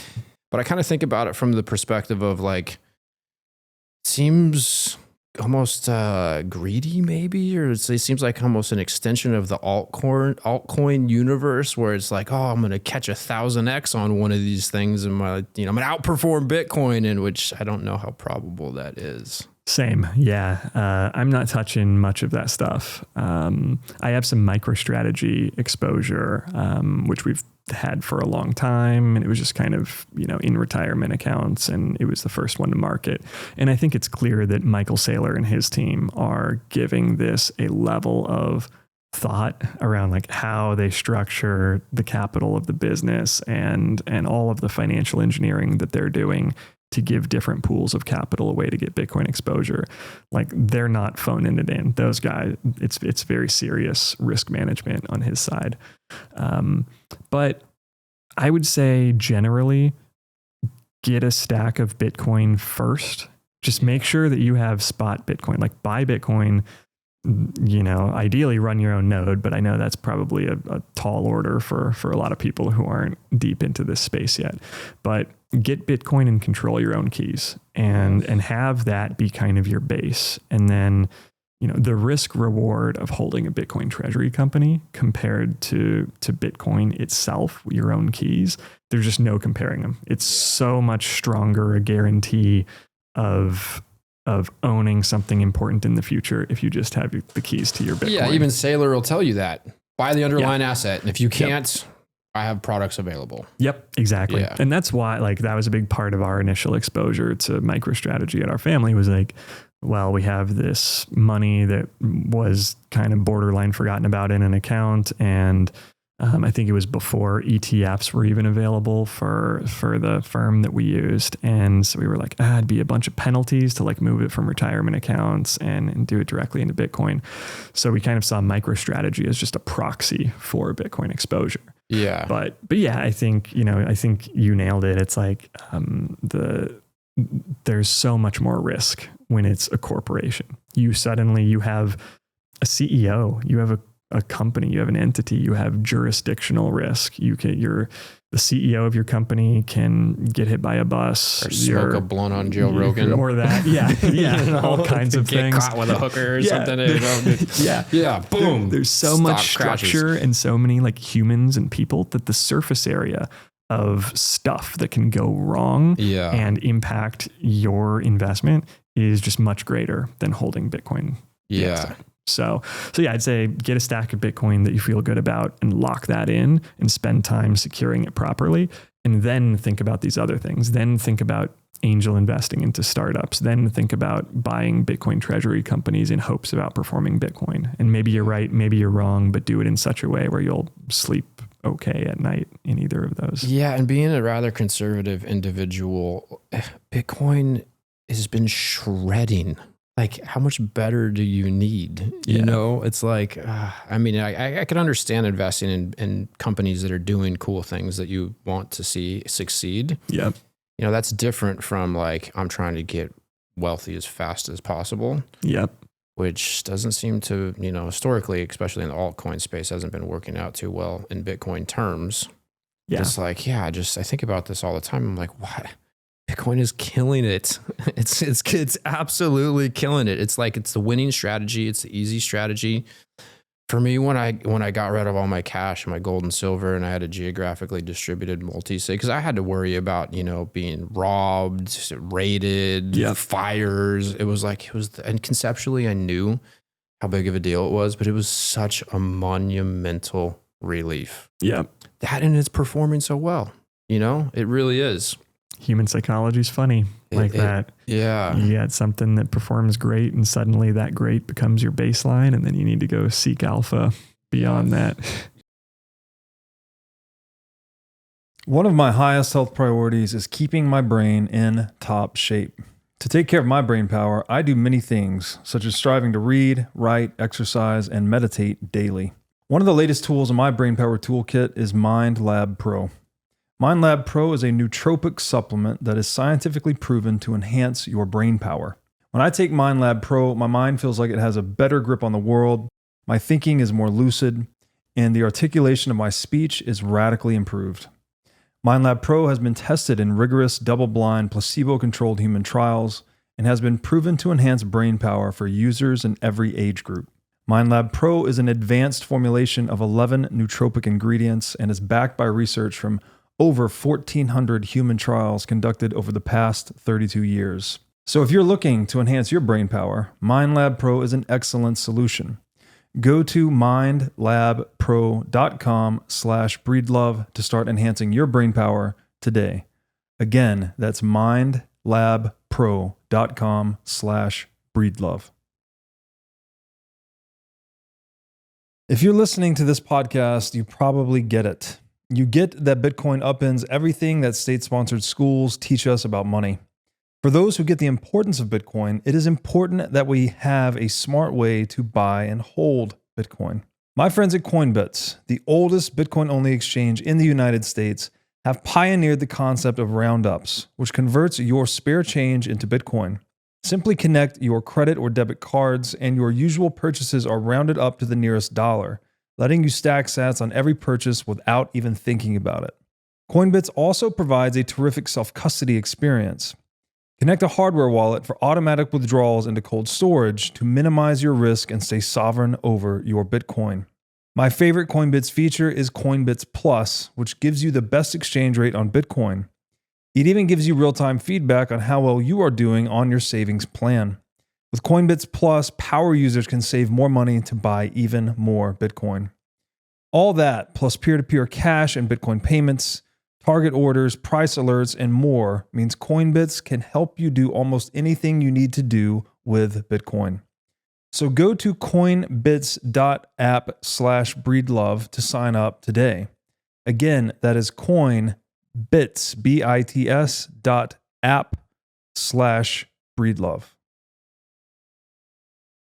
So being somebody who's done so much thinking and work on this whole revolution for so long, I'm curious about two other things. The first one is, what do you think about the Bitcoin core versus knots and inscriptions? Because this is in some sense kind of like a repeat of the Blocksize Wars, or there's some parallels there. There are some interesting parallels. I don't feel like I have nearly as informed an opinion on the Bitcoin core versus knots as I did on the Blocksize Wars. Like during the Blocksize Wars, I was just up until 4 a.m. every day in Bitcoin Slack channels and IRC channels and like bags under my eyes. And, you know, even though objectively I wasn't writing code for it, I felt like, man, I've like got to be part of it. And this is a very important battle to win. On this one, I didn't really dig in too much. I mean, I know folks who I respect greatly on both sides of the argument. Mm-hmm. I think some high level thoughts or takeaways are that more decentralization is good. And there are a lot of points of influence around software and projects. And those points of influence could be, you know, where are the miners located? Where are the ASICs, like the mining chips physically produced? Who are the developers who write code for the project? Where is literally the repository on GitHub or elsewhere where that code lives, or the prominent locations that a lot of people rely on, at least, where like communications wise with mailing lists and even the BIP process, the Bitcoin Improvement Protocol. Mm-hmm. You know, I think it's good to never just start getting too comfortable with all of these systems. And if we do, then maybe one of them could be hijacked or could be influenced as it becomes increasingly identified as being valuable. And so one outcome that I think would just broad strokes be nice is that now more people are thinking critically about this type of function. More people know what a node is because they had to like sift through all of this knots, NFT, like, you know, blockchain bloat narrative and go like dig in and do some learning and figure it out. And so my understanding of knots, I run Bitcoin Core at home. I plan to continue doing that, you know, unless some information I see changes something more for me than it has already. But I do think the NFT stuff is garbage. I think it's nonsense. I think it's you know, like maybe there's some substance to the concept of NFTs, to the concept of collecting something digital, but that like is the form it takes going to be these assets that are literally like etched into Bitcoin's blockchain on layer 1. Just seems like not a fit. It seems like weird. It seems mostly like profit driven. Yeah. And it seems like a cash grab and kind of sleazy. And so I've never bought an NFT. Will I ever own one? Maybe in like 10 or 20 years. But the opportunity cost of spending money right now on an NFT versus Bitcoin, which is the world's future monetary base, is insane. Yeah. So no, thank you all day. Like not a chance to any of that anytime soon. But I guess, going back to one benefit of this whole hoo-ha around it is that I think now maybe more people will be interested in contributing to other implementations of Bitcoin. Maybe knots will gain some support or some contributors. And even if I don't run knots, and even if some of the people who are on that side are a little bit more extreme or black and white, or I don't like exactly agree with their view on this specific issue, I think it's healthy to have multiple implementations because that just makes the ecosystem more robust. Yeah. It provides us these other options. And so generally, I think that's a positive outcome. And I have to imagine that we've already seen some indications of that. I'd be surprised if we haven't. But that's an outcome I'd be hopeful for. Yeah. Would you say that by having blockchain bloat, doesn't that incentivize layer 2 and up innovation? In a way it does, you know, and I hope that all of the NFT stuff finds some layer 2 or higher home to accommodate it at some point.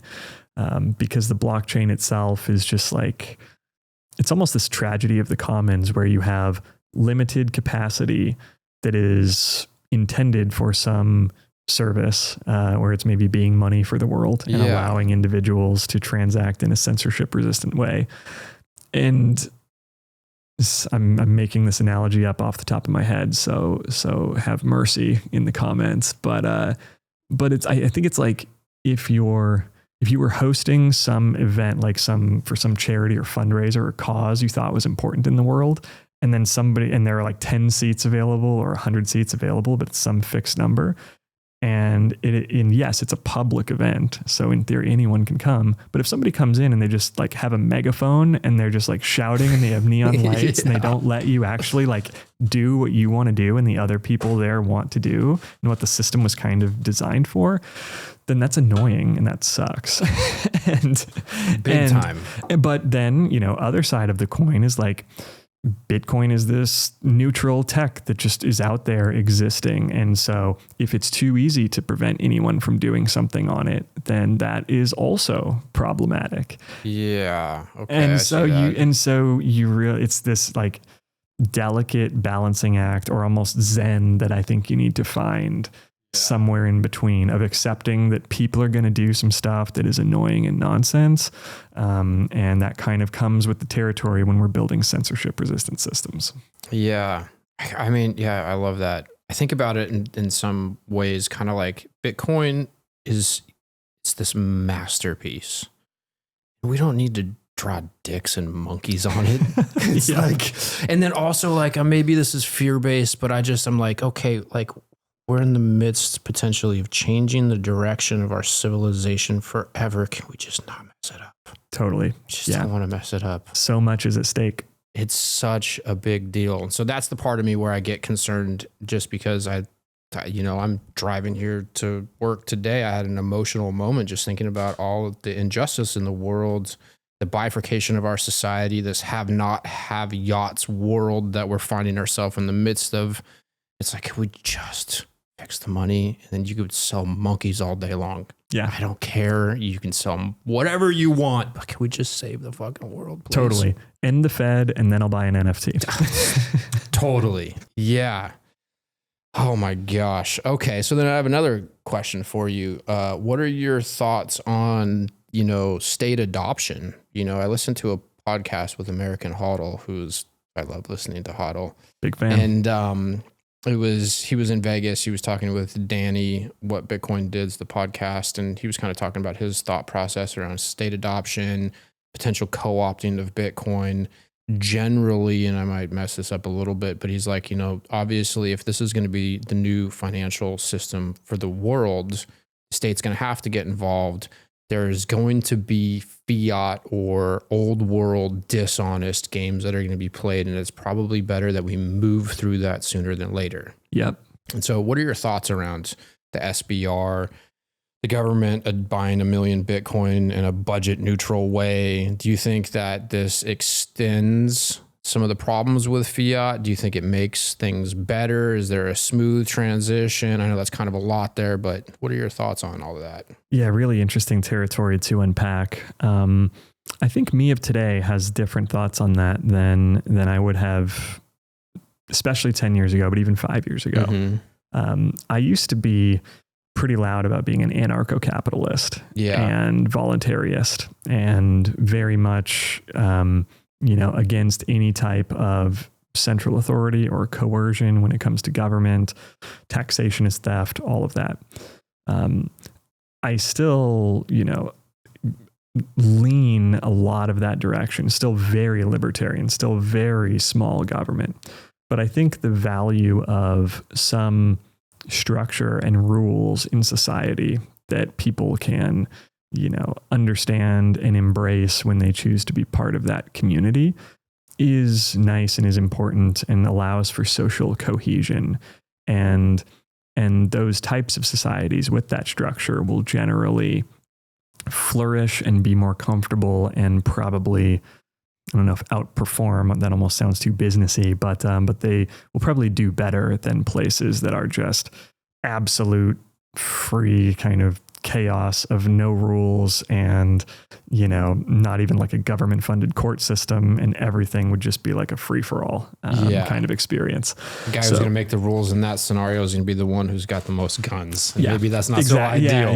You can't just turn the light switch off to the current system that we have and flip on a new one. There has to be some sort of transition. Right. And so I see the governments embracing Bitcoin as inevitable and generally positive. Mm-hmm. I think that, a lot of people will see it as, is Bitcoin being co-opted by the government? It's supposed to be this peer-to-peer decentralized digital currency. are Wall Street corporations and governments and heads of state co-opting this thing.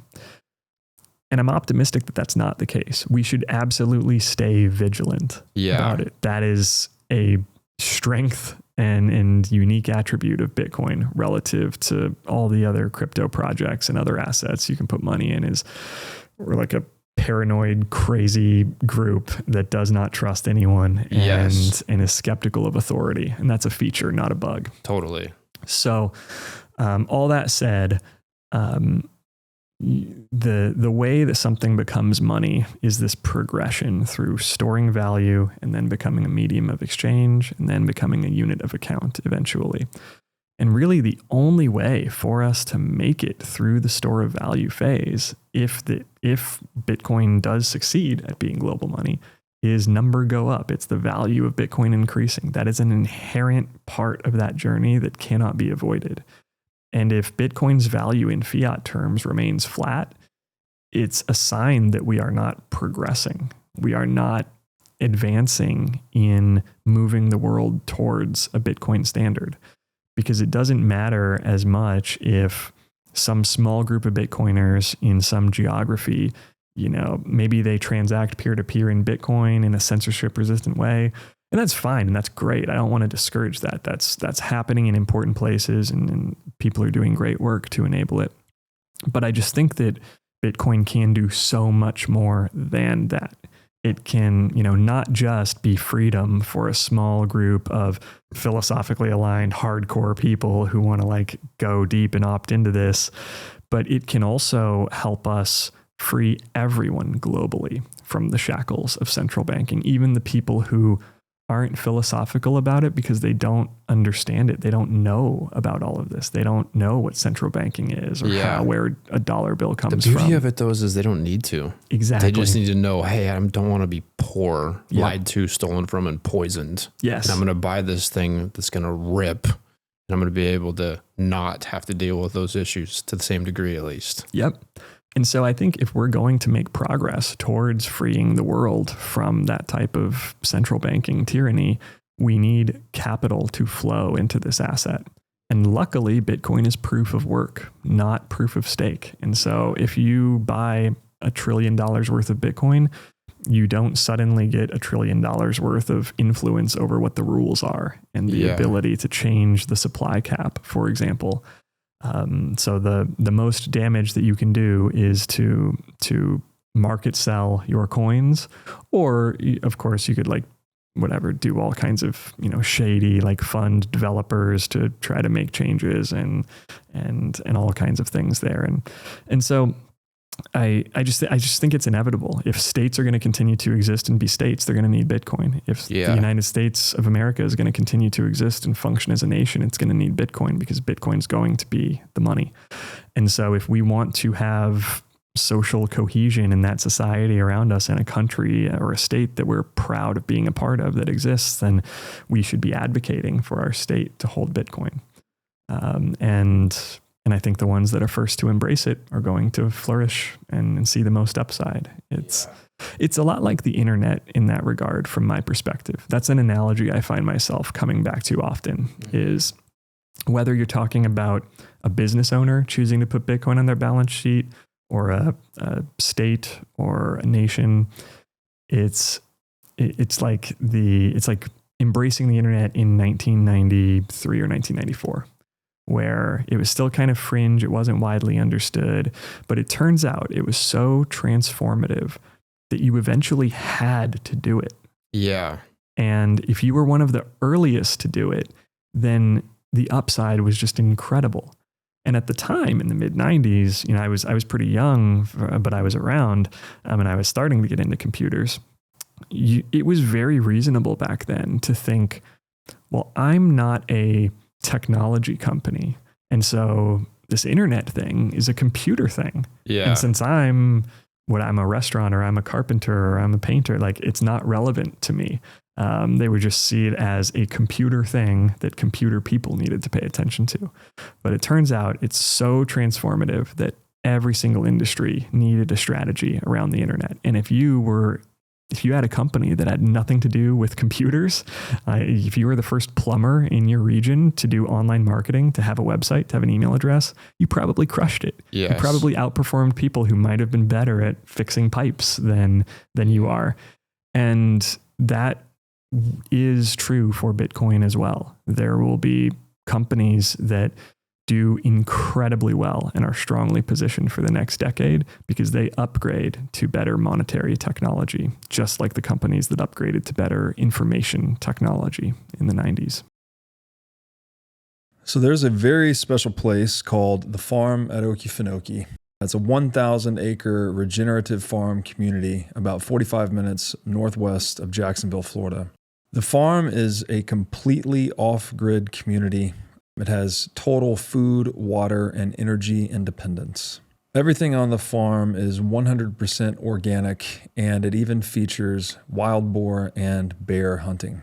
The farm at Okefenokee is right next to the Okefenokee National Wildlife Refuge, where you can do camping and canoeing tours. So if you're like me and you're interested in the self-sovereign lifestyle, then you can get your own lot on the farm at Okefenokee if you tell them that I sent you. Once you get a lot, you can build one of 3 custom cabin options. So if you value freedom, self-sovereignty, and living in touch with nature, then join me and my family. We have lot number 21, and we're going to be building a cabin there starting December 2025. To learn more about the farm at Okefenokee, go to okefarm.com and make sure to tell them that I sent you. Yo, if you're a Bitcoiner, you need the Orange Pill app. It's where you connect locally and globally with other sovereign individuals. I use it when I travel to meet Bitcoiners and find meetups. It can also help you find merchants that accept sats. No distractions, no noise, just real Bitcoiners. Download the Orange Pill app today and find your local Bitcoin tribe. You know, one of the things I think about from time to time too, it's like Robert has this list of how Bitcoin is the unity of opposites.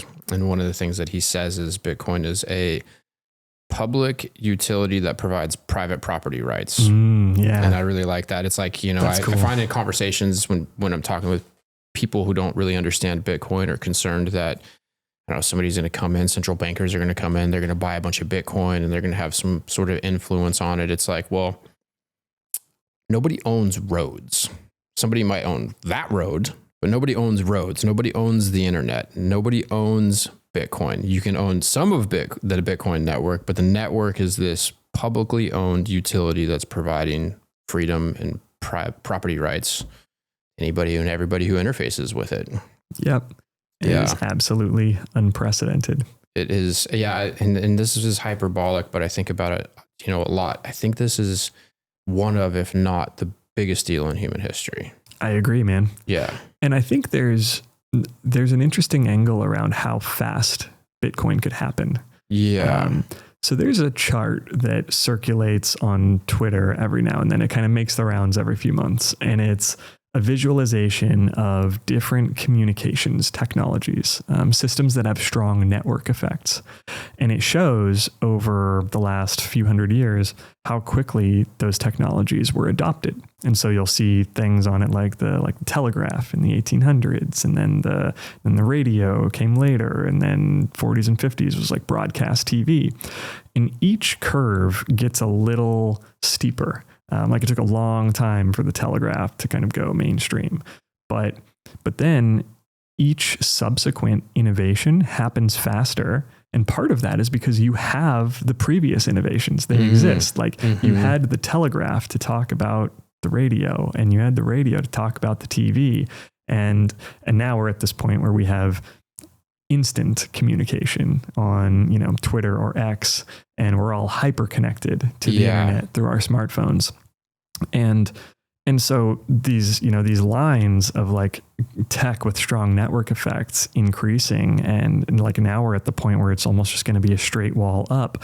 But I think that could be the way that it happens with Bitcoin, because not only does it have the benefit of all of the communications tech, like we're talking about it in the internet, and the idea can spread so quickly among us, but also because it has a ticker price. it's got a 24/7, 365 market price that we can all look at anytime. That doesn't wait for anybody. Yeah. There's not a single person or group of peoples or powerful interest or king or whatever banking bloodline that can press pause or slow that down. Bitcoin, the main chain, doesn't care. Exactly. And so the internet, happened pretty quickly. But if there would have been some way for Blockbuster Video to realize how quickly Netflix was eating their lunch before it became obvious, like that feedback loop where they had to see the signals of that happening, it was kind of elongated. And in Bitcoin, because of its 24/7, 365 nature, the fact that it's got a price in fiat that everyone can look at, the fact that now nobody can really stop anybody globally from sharing ideas and talking about stuff, at least broadly, it could happen so much faster than we expect. Yes. Yeah. Wow. And so we're also still so early in this, but it's happening so fast, and it seems like it's just speeding up. When I think about Trump or any political regime, I think to myself, like, if a guy like me, 80 IQ pleb, just farming, trying to not be stolen from, lied to, killed, or poor, or all the things can see this, so can the most powerful people in the world. And I think that, it's obvious that they wouldn't want to, talk publicly about their strategy. I guess one of the things I think about too is like Jason Lowry writes this book gets pulled, goes silent, and it's like, I think an individual like Trump or Larry Fink, like, they're winners, and they were playing in a game with rules that were not weren't fair to everybody playing in the game. The game has now changed. So it's not illogical to think that they're going to pivot their strategy. Yep. And there's this monumental forcing function. What is it? We're at like 94, 95% of the supply. And over the next 10 years, we get to 99% of the supply. I heard Saylor mention that. It's like we're in the midst of the greatest gold rush in human history. That is exciting. Yeah. It really is. It really is. Yeah. I agree completely. And sometimes when you see those black and white photos of gold miners from the gold rush days, it's fascinating to compare that to what we're experiencing now. Yeah. When you think about discoveries of the availability of sound money, of something of value, and the work that you had to go and do, the energy you had to expend to go and get it. And to acquire gold, you kind of had to be at the frontier and go and get it. And now to acquire Bitcoin, it still involves this work that has provable cost, proof of work. If you're going to mine it, you have to put these servers up, and there's no way around it if you want to go find new Bitcoin. Or if you want to acquire some for a market price, then you just have to pay what the holders require from you and trade your capital for it. But I think that, over time, the opportunity to buy Bitcoin with fiat is a limited time opportunity. Yeah. At some point, there will not be someone willing to take the other side of that trade. Just like you wouldn't trade someone your US dollar bills for monopoly money today, or for seashells or cowrie shells. I think Bitcoin's the apex predator of money, and it really is a winner take all game. Yeah. Yes. When I first discovered Bitcoin, I kind of looked at it. I didn't think about it in these words exactly. I later heard Robert, maybe this was in the Saylor series, but say, money's a call option on any good or service that the marketplace can produce. So it effectively has infinite demand. And so if you compare infinite demand with true scarcity, you now have the apex monetary instrument of our human race. And that's mind blowing. And being a commodity producer, I was experiencing an increase in my cost of operating while I was watching the commodity that I produced plummet.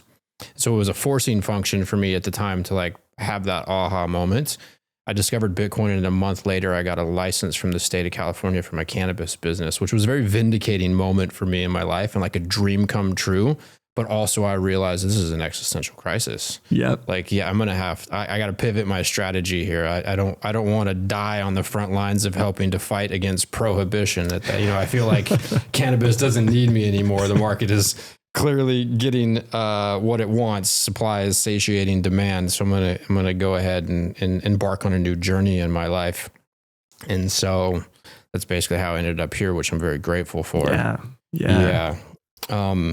And then as far as treasury companies, the board of directors, I think the board of Microsoft, they discussed and voted down putting Bitcoin on the balance sheet. Yep. What kind of rate of change do you see with other large companies adopting a Bitcoin treasury strategy? Right now, I think what we're seeing a lot of and quickly getting numb to are these companies springing up out of nowhere. Sometimes they are, SPACs, or what's a SPAC? It's a way of taking a company public that is almost like a reverse merger. So there's a company that is public, and its sole purpose that exists is to acquire a private company someday and take it public. And so it's kind of this weird gymnastics move to like get a private company traded on the public market. Thank you for that. Sorry to derail you, but no worries. And it like fold when public through a SPAC recently. And so it's not like, there's just trade-offs versus other approaches, not necessarily good or bad. But what I think we're seeing now are like treasury companies popping up in every publicly traded capital market globally. And I like that. I think that's good for us, good for Bitcoin, good for corporate awareness of what's going on. But the important inflection point in my view, and what'll really be kind of signal amidst all of the noise, is a household name, strong growth, revenue company buying. And hopefully not just a one-time buy, but like defining a strategy for ongoing exposure to Bitcoin. And sitting there among all of the leveraged Bitcoin equity players is Square or Block, Jack Dorsey's company. And I love what they're doing. So they put 10% of their profits from their Bitcoin business unit into Bitcoin every month. And it's basically like, DCAing with a percentage of your profits. It's kind of what we enable at Castle, but for, smaller and mid-market companies. And so it's this like, lever up like crazy, go do a bunch of risk management. It's just like carve out a percentage of profits and allocate to this asset.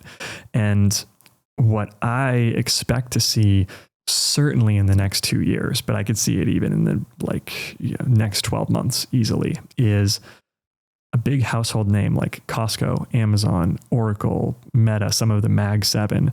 Once one of them meaningfully allocates to Bitcoin, then it will trigger evaluation of this asset by finance professionals in a way that I don't think many have felt compelled to yet. Because even though it's like the Bitcoin Treasury thing is becoming a meme and there's a lot of dollars associated with it, it's kind of in this realm of like, there's weird zombie companies popping up. Metaplanet was like a dead company that used to make hotels and it's resurrected and now it's pumping.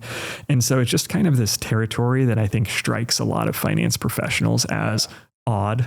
Well, even MicroStrategy. It was like this small little company that almost nobody had heard of. Totally. It's now this Bitcoin play. And I'm sure, there are people probably suffering from a little bit of hubris on the board of directors of these mega corporations who are like, yeah, that's cool for him, but we got this killer business. I don't know that we need that. Yeah.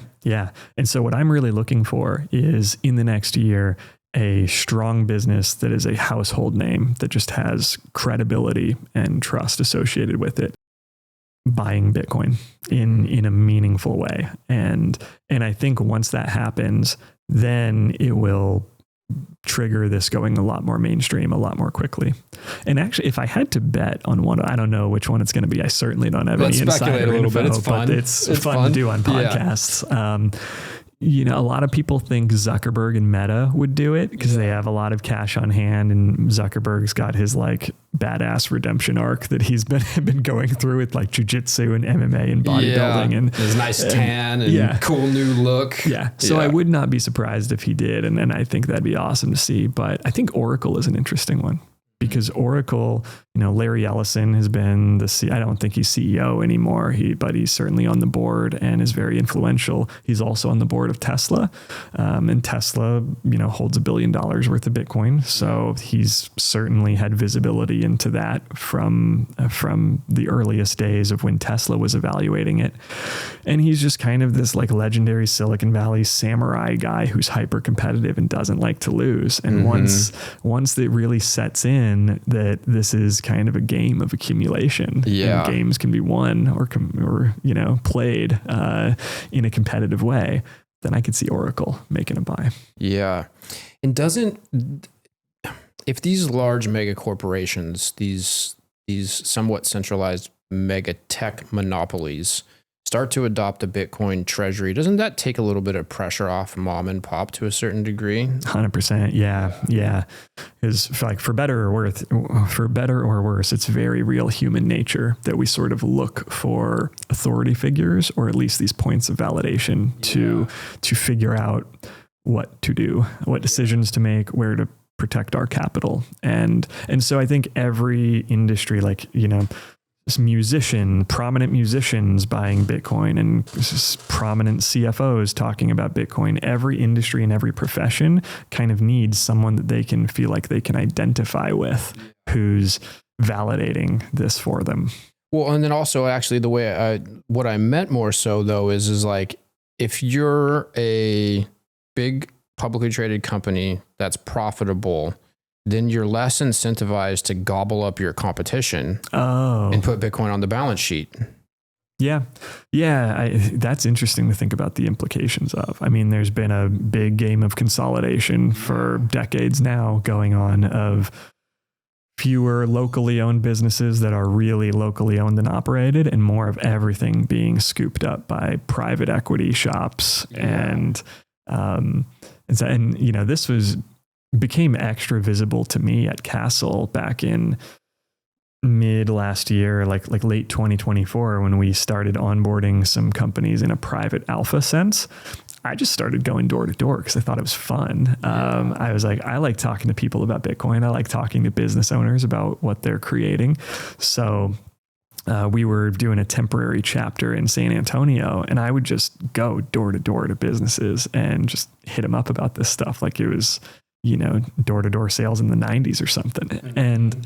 And we had a lot of fun conversations, but one thing that stood out is, man, it really is so detached now, where you have someone who's operating the shop, and then you have a headquarters, like a private equity firm that actually makes the decisions, and they're hundreds of miles away. And it's so rare nowadays to encounter a shop owner who has a business and is there, present in their business day to day, where that used to just be the default a long time ago.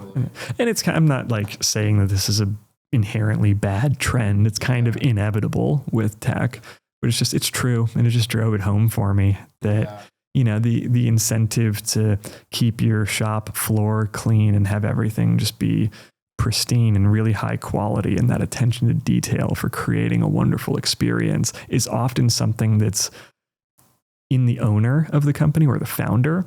And it's really hard to instill that in employees who are brought on and earn an hourly wage. So quality sometimes suffers when you get that disconnect.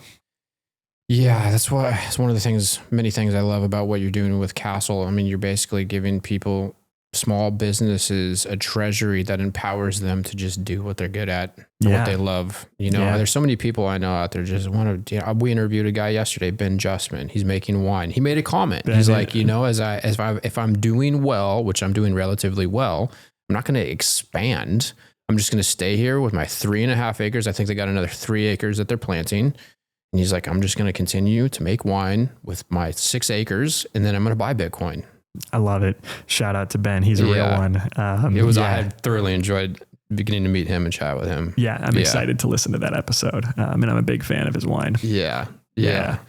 I think that trend is exciting. It kind of sounds like a tagline, but I really do think that Bitcoin is not just for Wall Street or for Silicon Valley. It's also for Main Street. Yes. And Main Street USA. And we need to normalize that. And we need to educate business owners about the value that it can bring to them.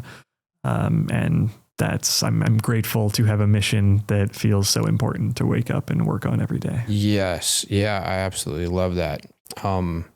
Yeah, I think Walmart as an example, moving forward, Walmart has this orange, beautiful, bright, shiny object that they can put on their balance sheet, as opposed to throwing up another Walmart superstore in some sort of area that then puts out a bunch of mom and pops out of business. So if they put that on the balance sheet, Bitcoin on the balance sheet, is as opposed to continuing to expand their empire. And then you also have all of these small businesses that are protected with the Bitcoin Treasury. That's moving us all in a much better direction than the direction we were going. Yeah, I think so. And I think there'll be instances where it happens hand in hand, where there is business expansion, but it happens in a thoughtful way. It's not something that is just forced to do it. Forced into, or that you thoughtlessly default to doing because it's the only way. It'll make you a lot more thoughtful about how you allocate your capital. And in cases where expansion is the right thing, it will supercharge that. I don't know if you saw the headlines about Tahini's restaurant, or if you've heard their story. No, ever. I haven't. Okay. I'll keep it brief, but they're an awesome restaurant chain, Middle Eastern restaurant up in Toronto, I believe, is where they started. And they had 2 locations or 3 locations in 2020. And in 2020, they started allocating the Bitcoin on their balance sheet in a big way. And they were talking publicly about it. The founder's on Twitter. He's an awesome dude.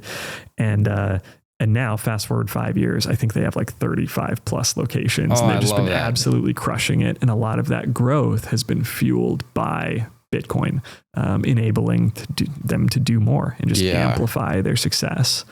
And so, I think it's the best place to have your wealth when it is at rest until you decide what to do with it. Yeah. It's like a supercharger. Supercharge your business, supercharge your life, supercharge your optimism.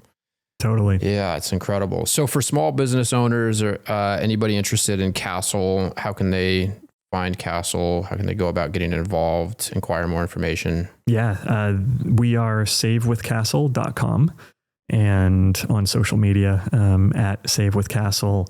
My DMs are open also on X. I love hearing from people. If any business owners want to see if our solution could be an awesome fit, we would love the opportunity to serve you. And it's exciting to get to work on this stuff all day. It doesn't feel like work, I know what you mean. Yeah, I do. I know that there are some big corporates who will inevitably try to do this, but when something that feels like work to other people feels like play or like rest to you, then can't compete. And that's a sign that you're meant to be doing what you're doing. Yes. Well, you have fantastic energy, passion, and enthusiasm. And genuinely, from the bottom of my heart, thank you for doing the work and being on the front line and helping to break trail and putting your money where your mouth is and creating this new business. And so I would say that to anybody watching this that wants to supercharge their balance sheet, learn more, get in contact with Stephen Cole here. And how can people find you on Twitter? What's your Twitter handle? And my Twitter is it's S then C, so STHENC on Twitter. Perfect. And talking a lot about Bitcoin, tech, startups, whatever's clever. Open DMs, love to hear from people. And man, Eric, thanks for having me. Yeah. Appreciated the opportunity and enjoyed it's been a this blast thoroughly. To chat. Yes. Yeah. We'll have to do it again one of these days. Perfect. Thank you. Thanks for watching. If you enjoyed this episode, click here to find more just like it, and here to find our most recent episode. Also, make sure to like this video to help shine light on the corruption of money, and be sure to subscribe to this channel to stay connected.